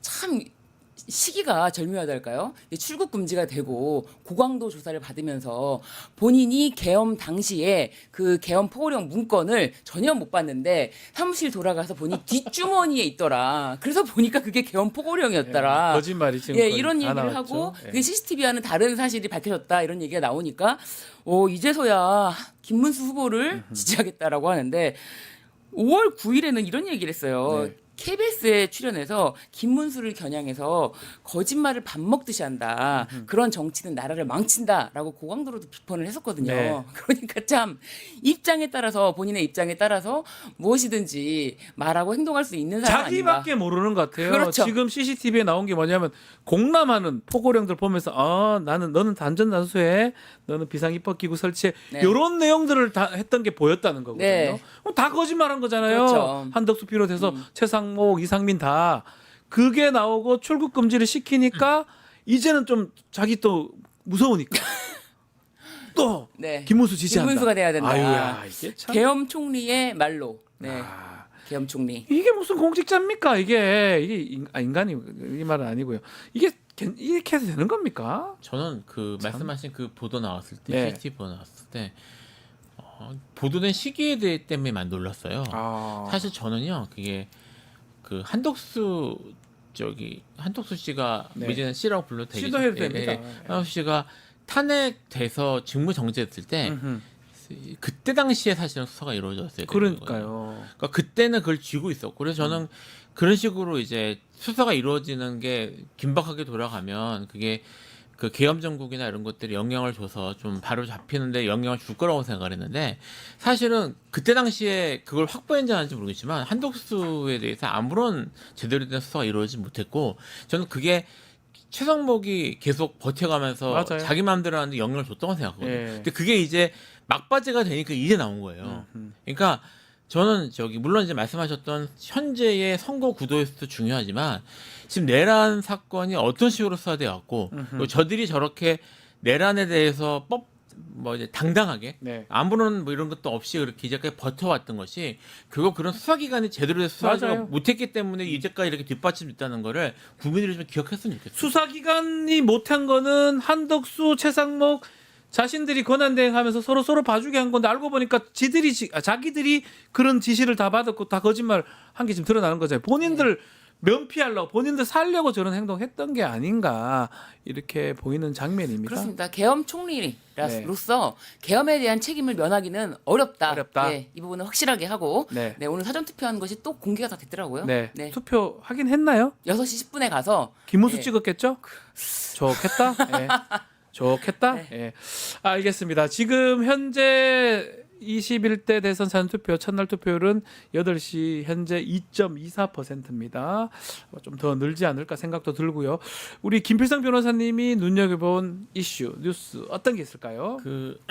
이제 새벽에 있었던 일이라서 아직 잘 모르시는 분도 계실 것 같은데 네. 끝까지 김문수 후보가 단일화를 위해서 노력을 했다고 합니다. 예, 그 보도가 났더라고요. 예, 났는데 이게 새벽에 밤에 뭐 가고 난리 쳤던데요. 어제 갑자기 저도 이제 밤늦게 이게 떠가지고 뉴스가 떠서 뭔 소린가 했는데 예. 이미 끝난 거 아니었어? 예. 라고 생각했는데 그게 아니었고요. 어제 이제 밤 늦게까지 대구에서 유세를 하고 예. 이제 급하게 서울 올라와서 무작정 찾아가서 단일화 하자고 무작정 얘기하자고 찾아갔는데 문전박대를 당했다고 해요. 네. 문전박대라는 표현은 제가 쓴 게 아니고요. 뉴스에 그렇게 나왔습니다. 네. 결국 만나지 못하고 1시 넘어서 돌아오면서 네. 뭐 결국은 내가 끝까지 해보겠다 뭐 이렇게 얘기를 했다는데 이게 뭐 아시겠지만 이제 또 사전 투표가 시작이 됐잖아요. 네. 이 투표가 시작된 이 상황에서는 이제 단일화 효과가 이제 크게 줄어들기 시작을 하겠죠. 거의 없다고 봐야지 않나요, 이제는? 예. 그러니까 뭐 사실 이제 만약에 단일화가 되면 뭐 어느 쪽이 되든 사실 뭐 2번으로 될 가능성이 높겠지만 만약 된다고 한다면 그러면 4번 찍은 건 다 사표가 되는데 네. 뭐 이런 것들에 대한 정치적 부담도 있고 뭐 이제 뭐 그다음에 그 찍은 것들에 대한 무더기 사표가 되는 그건 그게 사실은 2번한테 가기를 기대하고 했던 건데 4번에서 무더기 사표가 써져 나오면 사실 효과 기대하기도 어렵고 그래서 네. 이제 단일화는 사실상 물건나 같다고 보는 게 맞는 것 같은데 하지만 여전히 김문수 후보는 포기하지 못하는 듯한 모습을 보이고 네. 있습니다. 근데 제 생각에는 뭐 좀 이따 얘기가 또 나올 것 같기도 한데 이준석 후보가 꽤 이제 큰 일을 치지 않으셨습니까? 네, 사고를 지금 예. 성 관련된 이게 나왔는데 저는 이제 그거 딱 나왔을 때 그런 생각을 했어요. 저분이 단일화 안 하겠구나. 단일화 안 하겠구나. 그러니까 특히 이제 그 이후에 수습하는 과정에서 이분이 이제까지 보여줬던 스타일에 비춰볼 때 단일화하는 식으로 물러나지 않을 것이다. 끝까지 갈 것이다라는 생각을 했어요. 결국은 어제 만나보지도 않고 돌려보냈다는 거 네. 같고요. 그다음에 현재 지금 모이는 것처럼 나는 잘못한 게 없다. 뭐 당당하다. 뭐 오늘 뭐 아침에 보니까 천하람 네. 뭐 의원도 이제 그런 얘기 하셨던 것 같은데 뭐 내가 강하게 하라고 했다. 뭐가 문제인지 모르겠다 이렇게 얘기를 했다고 하거든요. 네. 그런 태도가 끝까지 가지 않을까 이런 생각이 좀 그래서 들었어요. 단일화의 가능성은 더 낮다. 그럼에도 또 김문수 후보 측은 끝까지 기다린다. 그럼 지금 단일화 해본들 뭐 의미가 있나요? 없죠. 없을 네, 것 없죠. 같은데. 그리고 뭐 김문수 후보도 참 어리석다라는 생각이 좀 죄송하지만 드는 네. 것이 네. 아니 그렇게 지금 큰 이슈로 3차 대선 토론이라는 그걸 망치고 대국민적으로 지금 사죄를 하고 사퇴를 해야 될 사람을 뭐 끝까지 그렇게 붙잡고 있는지 참으로 그 부분이 국민의힘 후보답다 그런 생각이 듭니다. 알겠습니다. 자, 각 후보들도 대부분 사전투표로 자신의 권리를 아마 행사를 할 것 같아요. 이재명 후보는 서울 신촌에서 한다고 하고요. 네. 김문수 후보는 인천 계양에 가서 사전 투표를 한다고 합니다. 사전 투표도 뭔가 의미를 좀 부여하지 않습니까? 정치인들은 거기 가서 찍는 것도 보일 거니까요. 네, 그렇죠. 의미인데 좀 특이하긴 합니다. 남의 지역구 가서 투표를 합니다. 뭐 일단 일정상 이렇게 네. 뭐 자기 지역구 가서 하기 어려운 것도 있을 것이고요. 네. 어차피 사전 투표는 본인의 지역구에서 할 필요가 없으니까. 그 상관없긴 하죠. 예, 뭐 어디 가서 해도 예, 상관없긴 하는 게 합니다. 없으니까 약간 상징적 의미를 예. 주는 데서 하는 것 같은데요. 특히 이제 김문수 후보가 인천 계양에서 개항이면 이재명 후보 지역구인데요. 예, 지역구 이건 일종의 뭐 시위 아니면 아. 뭐 이런 것들이 아닌가 싶기는 해요. 근데 예. 사실 김문수 후보의 경우에는 정말 사전 투표를 좀 볼 필요가 있을 것 같고요. 네. 그러니까 이제 이재명 후보는 오히려 사전 투표하는 게 자연스러운데 네. 김문수 후보는 여전히 사전 투표에 대한 입장을 정확히 이제 왔다 갔다 하는 그것 좀 애매해요. 저래놓고 사전 투표 뭐 부정선거다 그렇게 얘기해놓고 사전 네. 투표 하지 말라 그래놓고 자기는 또 하러 가고. 그러니까 사실 이제 현실적으로 사전 투표 때부터 투표 동력을 해야지 득표하는 데 도움이 되는데 음흠. 이제 딜레마에 빠진 거죠. 근데 네. 사전 투표를 하지 말라는 식으로 하면 아무래도 본인 지지자들이 투표 기회가 줄어드는 것이니까. 그러니까요. 그러니까 거기에 대해서 지금 판단을 못 하고 지금 왔다 갔다 하는 것 같아요. 그래서 오늘 사실 이제 사전 투표를 하는 게 좋다고 얘기했다가 크게 비판을 받았잖아요. 그리고 예. 물러서는 모습을 보였는데 그런 일이 있었기 때문에 오늘 사전 투표를 정말 할지는 봐야 될 것 같아요. 캠페인을 알 수가 없어요. 사전 투표를 해야 될지 말아야 될지. 제가 만약 그 지지층이라면 네. 도대체 뭘 하라는 건지, 본 투표를 하라는 건지, 사전 투표를 하라는 건지 이해가 좀 안 될 것 같긴 그래서요. 해요. 카톡으로는 오래 전부터 이제 사전 투표 하지 말아라. 사전 투표 NO, 본 투표 yes 이런 식으로 하면서 예. 그리고 사전 투표를 할 때는 뭐 종이를 여러 번 접어가지고 그걸 편 다음에 기표를 해야 된다. 뭐 네. 이런 이야기까지 카톡으로 다 돌더라고요. 저도 단톡방에서 그런 카톡 내용을 보고 정말 정말 이렇게 열심히 홍보를 하는구나. 네네. 그런데 뭐 정작 후보는 인천 계양에서 한다고 하는데 또 우리 김필성 변호사님 끝까지 믿지 못하고 네. 진짜 하는지 한번 보자라고 하시는데 아직도 사전 투표는 아무 데서 관내 아니라 아무 데서나 전국 어디에서나 투표소가 설치된 곳에서 신분증만 지참하고 가면 할 수 있다는 걸 모르시는 분도 계시더라고요. 예. 네, 계시더라고요. 그리고 바빠서 본투표 날 하려고 본투표 날 더 바쁩니다. 특히 프리랜서 분들 본투표 날 더 바쁩니다. 그러니까요. 네, 그래서 사전 투표가 그리고 투표소가 어디예요? 이렇게 물어보시는 분들 저한테 있어요. 지도 앱 핸드폰에 설치된 틀어보면 바로 자기 근처에 있는 게 네, 다 지도 튀어나옵니다. 앱을 여신 다음에 바로 나옵니다. 투표소라고 치시면 쫙 바로 나옵니다. 나옵니다. 네. 나한테 인근 투표소가 어디 있지? 거의 쫙 나옵니다. 뭐 시골 이런데 지방 말고 대부분은 몇백 미터 안에 다 있어요. 네네. 대부분 서울, 특히 서울은 3,600개니까 네, 지금. 밀집되어 있고요. 예. 그래서 이제 지도 앱을 여시고 투표소라고 치시면은 다 이제 빨간 도장 찍힌 장소가 다 나오니까 쉽게 찾아보실 수가 있다. 네. 우리 신변호사님 사전 투표 하실 예정. 지금 이거 끝나고 가서 해야죠. 이 근처 갈 겁니까? 네네네. 알겠습니다. 자, 이 투표를 이번에 하겠다는 분이 10명 중 8명 정도 되는 것 같긴 한데 이번에 투표는 어떨까요? 조금 낮을 것 같다. 뭐 이런 얘기도 있는 것 같고. 아무래도 이제 사전 네. 투표가 항상 토요일을 하면서 마음에 네. 부담이 없었잖아요. 네. 그랬는데 이번에는 목금이고 이게 사실 업무 시간이랑 겹치면서 겹쳐요. 제 남편도 오늘 아침 자신이 새벽 6시에 일어나서 투표를 하고 출근하겠다. 그런 분들 꽤 많았어요. 그래 이번에 네.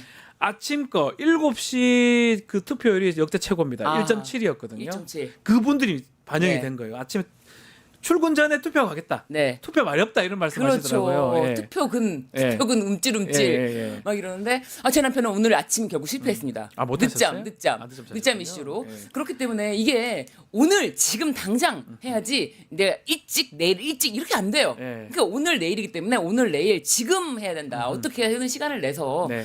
반드시 시간을 내서 지금 해야 된다. 네.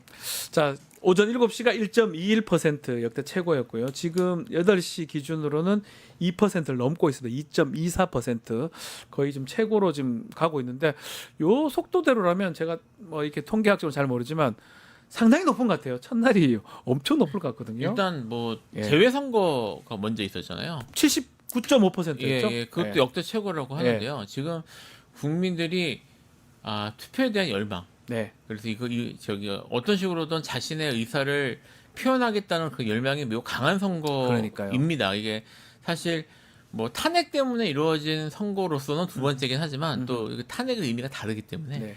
이게 정말 뭐 종식시켜야 된다. 뭐 어떤 식으로든 이 상황을 우리 손으로 종식시키겠다는 그런 공감대가 확실히 큰 것 같아요. 네, 그것 때문에 저는 뭐 조심스러운 얘기긴 하지만 지난 대선이 77%였거든요. 네. 전 좀 더 나오지 않을까 저는 그렇게 제 희망적인 것도 섞여져 있습니다. 그리고 사전 투표도 역대 최고가 되지 않을까. 토요일이 없음에도 네. 불구하고 원래 토요일이 껴 있으면 좀 더 나은데 사전 투표 좀 지켜보기로 하겠습니다. 네. 자, 이 가운데 우리가 좀 다뤄봐야 될 게 이준석 후보 발언입니다. 네. 야, 이게 참 그 발언도 논란이 되지만 그 발언 이후에 네. 사과 부분이 이게 사과라고 봐야 될지 그게 더 논란이 되는 상황이거든요. 해명을 하면서 본인이 잘못한 건 뭐 있냐 이런 걸로 보이거든요. 네. 어떻게 봐야 됩니까, 변호사님? 그뿐만이 아니라 사과는 이제 네. 기자를 상대로 했잖아요. 그리고 또 밤에 저녁 무렵 한 늦은 시간에 또 자신의 SNS에 글을 올리면서 또 뭔가 네. 글쎄요, 이거는 또 오인시킬 수 있는 발언들을 또 SNS를 통해서 전파하면서 계속하고 있는 것 같아요. 자신의 잘못을 다시 사과했던 그 부분을 다시 한번 수정하면서 자신은 잘못 없다. 뭐 네. 이런 식으로 이제 또 입장을 취했는데 저는 이거는 진짜 이 사회에서 네. 퇴출돼야 된다. 뭐 정계 은퇴 이런 얘기 하시는데 저는 이자의 정치적 기반은 방송입니다. 네. 방송, 오로지 방송이라고 봐요. 지금까지 나와서 했던 뭐 어떤 게 정치적 자산이 있습니까? 오로지 방송이었고 자신의 말로 먹고 살았다라고 보여지는데 방송계에서는 엄중하게 이 사건에 대해서 퇴출을 해야 된다. 그래서 지금 오늘 아침 신문에 이준석 발언은 계획된 혐오다. 계획된 인권위의 혐오다. 예. 진정이 뭐 10차례 정도 지금 입건이 됐다고 하는데요. 네. 이건 진짜 계획된 발언이었고요. 이거는 자신의 준비된 질문이었습니다. 네. 그렇기 때문에 여기에 대해서는 어떤 식으로든지 자기가 빠져나갈 수가 없음에도 불구하고 그 후의 태도까지 말씀해 주셨지만 그 후의 태도가 더 이거를 가지고도 전혀 아무런 문제의식을 못 느끼는구나, 이자는. 네. 이런 생각이 들고 자기가 더 어떻게 순화해서 표현을 하냐 이렇게 말을 하는데 하지 말아야죠. 하지 말아야죠. 하지 말아야 될 거를. 그거 할 것 같으면 아무거나 다 긁고 와가지고 다 얘기할 수 있는 그러니까요. 거잖아요. 아무런 근거도 없고 아무런 조금의 어떤 진짜 근거가 없는 거를 네. 무차별적으로 그렇게 방송에서 말을 해버리는 자체가 정말 다시는 이 네. 사회에서 얼굴을 들고 다닐 수 없도록 했으면 좋겠다. 그런 생각이 정말 강하게 들고요. 뭐 정계 은퇴, 국회의원 제명 이거는 정말 추진해야 되는 거 아닌가? 올라가 있다고 제가 네. 알고 있는데 강하게 해야 된다. 이준석 후보가 캠프도 지금 알았던 것 같아요. 이 캠페인. 저는 사실 하면서. 이 이준석 후보에 대해서 뭐 그동안에 뭐 과방위에서 뭐 국힘에서는 더 말도 안 되는 소리를 하기 때문에 이준석은 그렇게 튀는 말을 안 했다라고 하는데 그런 거에 속으면 안 된다. 이 자의 본질은 바로 여기 있다. 이거를 좀 확실하게 좀 다 인식을 했으면 좋겠습니다. 네. 네. 이거 지금 이런 여파를 몰랐다 해도 문제인 거고요. 조금만 생각해봐도 저게 대선 토론 과정에서 저 말도 안 되는 얘기를 저 질문을 한다는 게 준비된 질문 같거든요. 준비된 질문이죠. 지금 맥락상 예. 이게 말실수로 나온 것도 아니고요. 예. 지금 본인이 질문해야 될 상황에서 뜬금없이 나온 한 질문이기 거예요. 때문에 맞아요. 준비해온 게 질문. 맞습니다. 그리고 이걸 왜 했을까요? 그걸 모르나요? 저게 저렇게 파장이 클지. 나름 엄청 세심하게 계산한 공격이었던 것 같아요. 세심한 공격이다. 이게 왜냐면 이게 딱 그거 저는 사실 그 이제 클립을 저는 그날 그 폰을 못 봐가지고 나중에 편집한 걸 그것만 딱 짜는 걸 네. 봤는데 질문을 갑자기 권영국 후보한테 이거를 맞습니다. 갑자기 했거든요. 예. 근데 하면서 이게 누구에게인지를 얘기하지 않고 질문을 했습니다. 맞아요. 사람 뭐 특정하지 않고 특정 안 치고 한 근데 얘기합니다. 이게 이제 저도 사실은 이게 시끄러워질 때까지 그 이른바 그 가세연에서 나왔던 얘기를 네. 하는데 뭐 이제 어떤 곳인지는 이미지가 충분히 다 알려져 있는 곳이고요.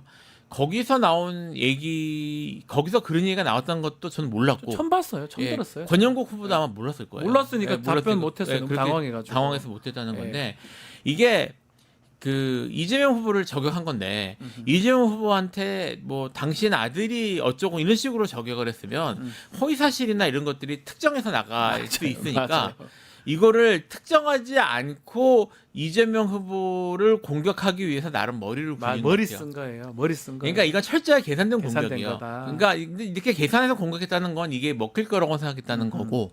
그러면 이제 본인이 결국은 이제 사회적 컨센서스 뭐 이런 상식이나 이런 것들에 대해서 완전히 오픈했다는 건데 본인 지금 이준석 후보가 바탕으로 하고 있는 커뮤니티 그 다음에 본인이 사실 이제 저기 계속 그 특정 언론들이 이준석 후보에 대해서 지지하고 있다, 이제 밀어준다는 그런 의혹들이 있잖아요. 네. 뭐 그런 유니버스 속에서 살면서 예, 이제 이게 이렇게 해도 문제가 없을 거라고 생각했던 것 같아요.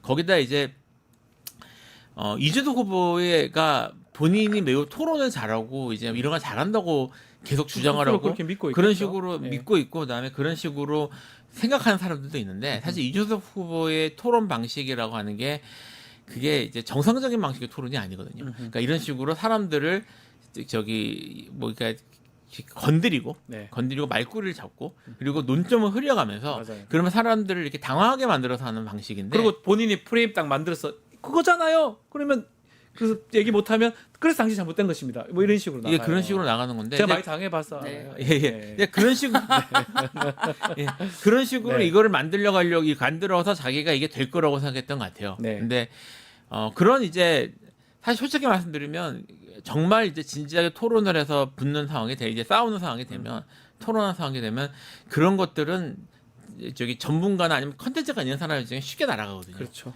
맞습니다. 근데 특히 그것도 일반 토론도 아니고 대선 토론이고 그리고 다들 진짜 철저하게 준비해서 하는 그런 토론에서 그런 일을 했다는 것 자체가 이게 이준석이라는 사람의 수준을 보여주는 게 아닌가 뭐 이런 생각이 들었습니다. 심지어 그 네. 이후에도 지금 제가 좀 전에도 말씀을 드렸지만 전혀 관계없는 거를 SNS에 올리면서 뭐 자신을 메신저 공격을 한다. 맞아요. 자신에 대한 공격이 메신저 공격이고 잘 버텼다면서 오히려 이재명 후보에게 사과를 지금 요구했어요. 그러니까 이것도 이게 좀 납득하기 어렵습니다. 더 이상 거론하면 본인한테 불리할 것 같은데 계속적으로 공격의 소재로 지금 삼고 있거든요. 국힘 같이 예. 맞장구 치면서 지금 같이 반응하고 있어요. 그래서 저는 이것 때문에 사실은 어젯밤에도 저희 집에서도 이제 크게 막 아니 국힘에서 같이 맞장구 치면서 지금 언론도 마치 이런 논란이 있고 이런 논란이 제기됐다 이런 식으로 그냥 이렇게 쓰고 있어요. 무의미하게. 예. 자신들은 이런 거에 대해서 문제가 제기되는 거를 쓴다라는 식으로 연합에서도 그렇게 쓰고 있고요. 네. 이런 거에 대해서 양쪽의 발언은 똑같이 민주, 이준석 혐오 발언 고발, 국힘 뭐 정말 말을 입에 담을 수가 없습니다. 그렇죠. 이런 네. 거는 언론이 그 어떤 방향성을 잡고 좀 보도를 해야 돼요. 무슨 뭐 두 개 다 이쪽이 있으면 저쪽이 다 중계식 보도를 하는 건 네. 사실 맞지 않죠. 지금 이렇게 중계식으로 보도를 하고 있는데 또 이준석 잘했다는 거예요, 뭐예요? 예, 그리고 이준석은 끝까지 그랬거든요. 어디까지나 검증이 필요하다고. 네. 본인에 대한 검증에 대해서는 잘 피해가면서 그러니까요. 뉴스타파에서 그렇게 본인에 대한 본인에 대한 질문에 대한 것도 답변을 못하고 못하는 뉴스타파에서 주제에. 뭐 답변하는 건 자기가 SNS에서 했습니다.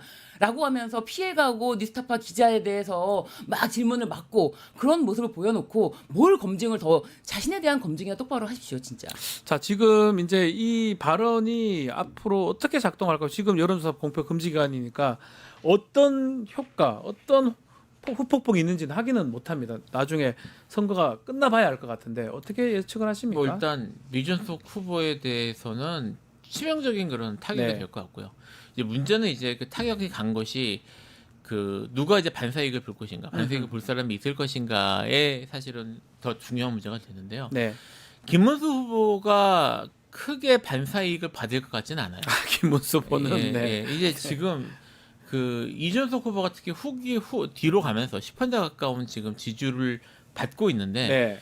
왜 뭘로 받았을까? 왜 받는가에 대한 논란들이 분석들이 좀 있었거든요. 근데 네. 제가 이제 맞다고 생각하는 게 뭐냐면 양쪽에 다 마음에 안 드는 사람들. 그러니까 이제 양당의 큰 후보 양당의 이제 주요 후보가 마음에 안 드는 사람들이 군 후보 쪽으로 몰리게 되는데 사실 진보 진영 쪽에서 마음에 안 들면 권영국 후보라는 훌륭한 대안이 있습니다. 네. 뭐 이제 권영국 후보가 실제로 그런 식으로 뭐 저기 최근에 권영국 후보도 지지율이 꽤 올랐는데 네. 물론 뭐 워낙 낮았기 때문에 네. 큰 차이는 없긴 하지만다만 네. 그래도 퍼센티지로 많이 올랐거든요. 네. 그러니까 이제 진보 쪽은 사실 그런 대안이 있었고 그리고 마찬가지로 이제 이준석 후보라는 사람이 그런 식의 대안이었단 말이에요. 그러니까 뭐 예를 들어 뭐 중도 보수 쪽 입장에서 이재명 후보가 나름 이제 중도 보수 쪽으로 좀 이동을 했는데 이재명 후보가 마음에 안 드는 사람들 또는 내가 보수 쪽 지지를 하지만 내란 세력은 찍을 수 없다. 이런 사람들에 대한 지지가 이제 몰리면서 올라갔는데 지금 그렇게 되면 그 사람들이 다시 김문수 후보를 찍을 가능성은 제가 봐서는 높진 않을 것 높지 같아요. 않을 것이다. 예, 그리고 선택했던 사람들은 그래서 그렇겠죠. 예. 예, 아예 그냥 투표를 포기할 가능성이 높아질 것 같고 뭐 그런 의미로 뭐 이건 뭐 진짜 어디까지 제 생각이지만 그래서 이제 특히 이제 보수 성향이 강한 쪽에서는 뭐 이제 또 지방이나 이런 쪽에서는 투표율이 좀 떨어질 가능성이 있지 않을까 이런 생각도 조금. 자, 지금 뭐 마지막 변수는 이제 그 샤이 보수 이 말이 좀 맞는지 그렇죠. 모르겠지만 그런 게 있을까 하는 거예요. 막판 예, 보수 결집, 네네. 보수 결집, 네. 뭐 대구 경북이나 네, 뭐 부울경 그렇죠. 지역이나 가능성이 있는 겁니까? 어떻게 보십니까? 저는 보수 결집은 항상 일어나고 그 막판에 분위기가 너무 민주당에서 좋다라고 했던 할수록 특히나 뭐 진짜 말씀하신 것처럼 TK, PK에서는 야 이러다가 큰일 난다라는 생각으로 완전히 또 기대했던 거와는 상황이 또 반전되는 진짜 모든 분들이 다 나라를 국의 마음으로 나가시는지 네. 다 나가셔서 정말 교통이 불편한 곳에 사시는 분들도 그날만큼은 어떻게든 다들 나가셔서 열심히 투표를 하시기 때문에 이거는 상수라고 봐야 됩니다. 아, 결국 해보면 그렇게 차이가 안 날 것이다 이렇게 보시는 거군요. 보수가 결집하기 때문에. 네, 저는 상수라고 봐서 굉장히 올라간다라고 보여지고요. 아, 진짜 이 선거의 규정이 뭐 마지막에 이준석이라는 후보가 정말 말도 안 되게 이제 발언을 통해서 혼탁하게 만들었지만 네. 어디까지나 내란 종식에 대한 심판이다. 내란에 대한 이 내란이라는 게 얼마나 진짜 12월 3일부터 이제 6월 3일까지 정말 딱 6개월인데요. 네.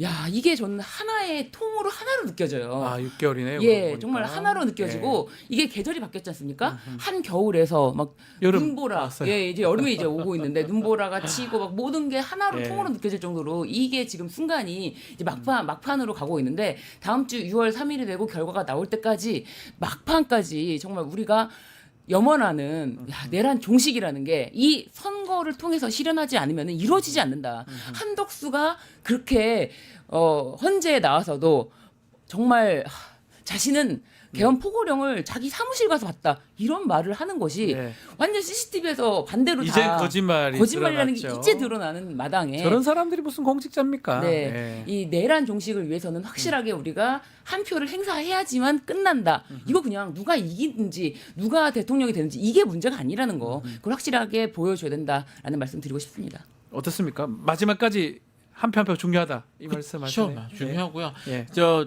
보수 결집은 말씀하신 것처럼 예상인 항상 일어나는 거의 일이죠. 다 뭐 매번 있었지 이런, 않습니까? 예. 지난 총선 때도 보면 부산 지역이 결국은 한석이 민주당이어서 네. 나머지는 다 또 네. 국민의힘이었거든요. 그거 근데- 마찬가지 아니겠습니까? 근데 이제 저는 지금 지지율이 네. 크게 차이가 없을 거라는 생각은 조금 듭니다. 이유가 네. 뭐냐면 보수 결집이 이미 마지막 여론조사 부분은 이미 일어났어요. 그러니까 그거 아시겠지만 지지율 차이가 줄어들기 시작을 했잖아요. 그게 보수 쪽에서도 지금 워낙 이렇게 원사이드하게 좀 이렇게 기울어 있으니까 보수 결집이 좀 일찍 일어났던 것 같고요. 네. 실제로 여론조사나 이런 데 물어보면은 보수 지지한다는 쪽 퍼센티지가 늘어나 있었거든요. 그러니까 이제 여론조사 표집할 때 네. 그 표본에서 적극적으로 나서서 그 여론조사에 참여한다는 거는 그만큼 투표할 가능성이 높다는 얘기라서 그렇죠. 그래서 저는 그 현상이 이제 보수 결집이 시작되는 상황이었다고 보는데 그게 이제 지금 여론조사 공표 기간 되기 직전에 꺾였어요. 그래서 지금 물론 이제 뭐 꺾였다고 하더라도 이게 확 떨어지고 하지는 않겠지만 지금 보수 결집 부분까지 어느 정도 반영된 조사가 나와 있는 게 아닌가. 그래서 그런 측면에서는 큰 차이가 없을 수 있겠다. 네. 하지만 보수는 분명히 결집된 상태로 갈 것이기 때문에 지금 내란 종식을 원하시는 분들도 결집해야지 살 수 있다. 네. 저는 결집하라. 그냥- 결집하라. 결집하는 거 딱 하나예요. 네. 내 권리를 행사하면 됩니다. 네. 모든 권력은 국민으로부터 나온다. 헌법 1조 아니겠습니까? 이게 투표권이에요. 투표권. 맞잖아요. 네, 맞습니다. 해야 돼요. 그래서. 네.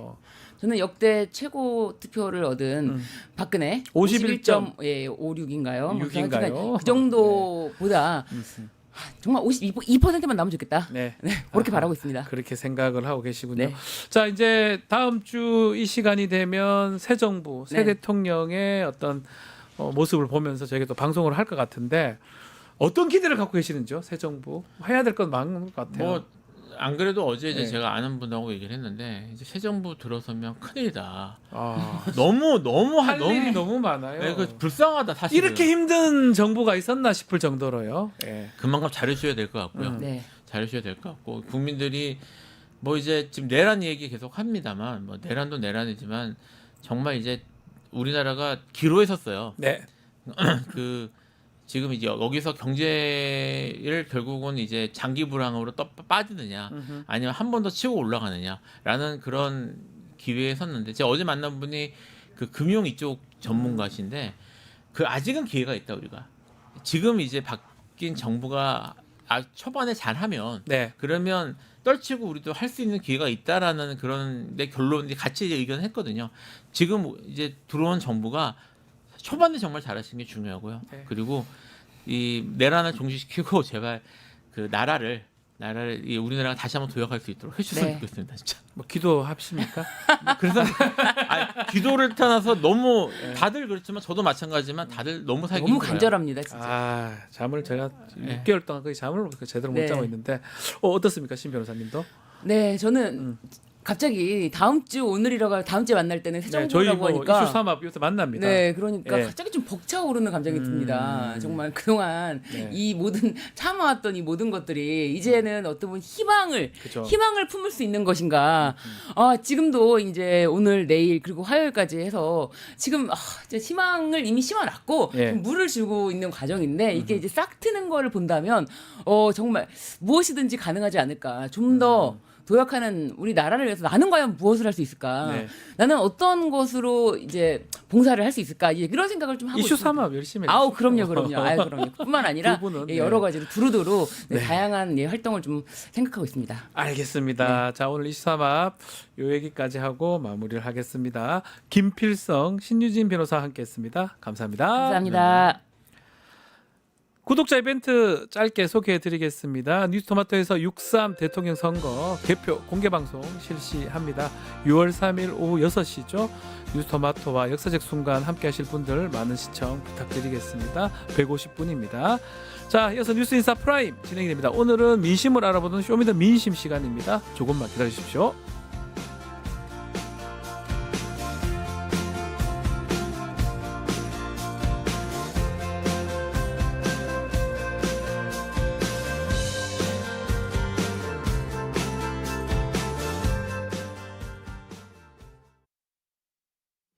뉴스토마토 대선 특집 내란 끝장쇼.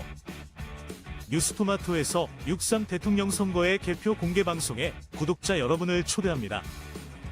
내란 속의 윤석열의 파면으로 헌정 사상 최초의 6월 장미 대선이 펼쳐지는 가운데 과연 21대 대통령은 누가 될 것인가? 역사적인 순간에 뉴스토마토의 알찬 뉴스 콘텐츠와 풍성한 즐길거리를 모두 모아 준비했습니다. 6월 3일 오후 6시 이 토마토 빌딩 지하 1층 토마토홀에서 펼쳐지는 역사적인 순간. 뉴스토마토 대선 특집 내란 끝장쇼. 여러분의 많은 관심과 참여 바랍니다.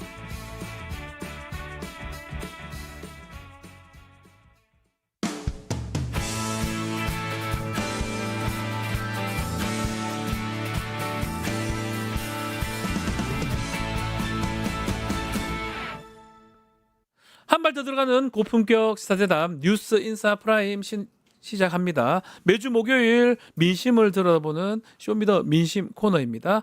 윤희용 대표님, 박영식 정치시사 에디터 두 분 함께합니다. 안녕하십니까? 자, 먼저 개요 짧게 소개해드리겠습니다. 뉴스토마토 의뢰로 지난 26일부터 27일까지 이틀간 만 18세 이상 전국 성인 남녀 1,039명 대상으로 실시했으며 표본 오차 95%, 신뢰 수준이 플러스 마이너스 3.0%포인트입니다. 무선 전화 방식이고요. 자, 응답률이 6.3%로 집계가 됐습니다. 자, 여론조사 오늘 표집 선양부터 먼저 살펴볼까요? 네. 박영식 에디터. 네, 이번 조사의 표집 성향은 보수가 360명, 중도가 388명, 네. 진보가 291명인데요.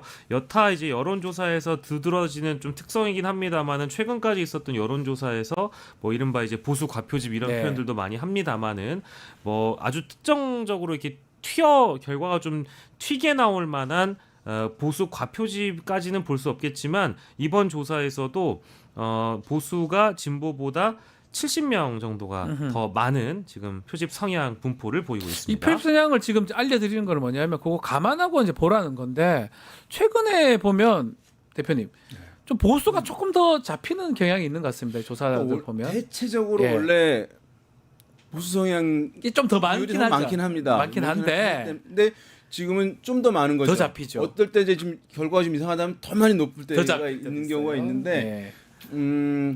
뭐 그럼에도 불구하고 이제 보면 어쨌든 이제 뭐 여론이 전반적으로 보여주는 측면들은 큰 차이는 큰 차이는 없고. 예, ARS 방식뿐만 아니라 그것은 전화 면접 방식에서도 나타나는 것인데 네. 어떻게 보면은 이제 여러 가지 의미로 해석할 수가 있어요. 실제로 조사가 잘못된 것 아니냐. 왜 사람이 똑같아야지. 근데 똑같지 않거든요. 똑같을 수 없죠. 그다음에 나는 보수야 진보라고 얘기하는 것이 어떤 사람은 진보 성향층에는 우리가 합리적 가정으로 진보인데 중도라고 하는 사람이 좀 더 많을 수도 있어요. 네, 그러니까요. 보수인데 보수라고 하는 사람들 더 뚜렷한 사람들이 더 비율은 많을 수도 있고. 그러니까요. 그러니까 그런 면에서 봤을 때 이것이 뭐 어디가 많다고 해서 틀린 조사다 이렇게 보실 필요는 전혀 없겠습니다. 네.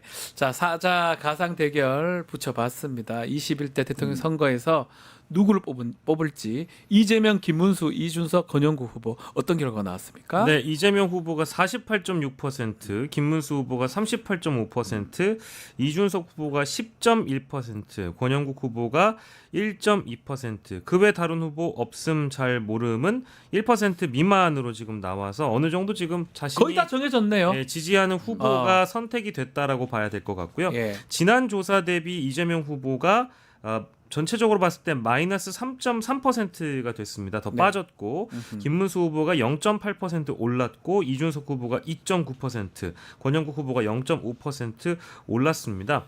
지역별로 보면 대구 경북을 제외하고 전 지역에서 물론 이재명 후보가 우위합니다마는 지역별로 약간의 편차가 김문수, 이준석 후보에게도 보이고요. 다만 연령별로 보면 이준석 후보가 20, 30대 연령층에서 그러네요. 상대적으로 높은 지지율 각각 20대가 28.1%, 30대가 19%의 상대적으로는 높은 지지율을 보이고 있다. 이렇게 정리를 할 수 있겠습니다. 자, 서울 PK 지역이 눈여겨봐야 될 것 같은데 그 PK 서울 다 이재명, 김문수 후보가 팽팽하게 되어 있네요. 네, 이게 이제 실제로 어떤 조사들에서는 뭐 서울 지역에서 김문수 후보가 이재명 후보를 앞선다. 그런 이제 것도 이런 있어요? 조사 결과들 나와서 이제 보도가 크게 되기도 하는데 실제로 그런지에 대해서는 이제 불확실한 부분이 있어요. 왜냐하면은 되게 이제 자동응답 방식으로 진행이 됐을 때 정말 많이 말씀드렸지만 굉장히 이제 어떤 관심도 높은 분들이 있는 경우에 그렇죠. 네, 조사 방식인데요.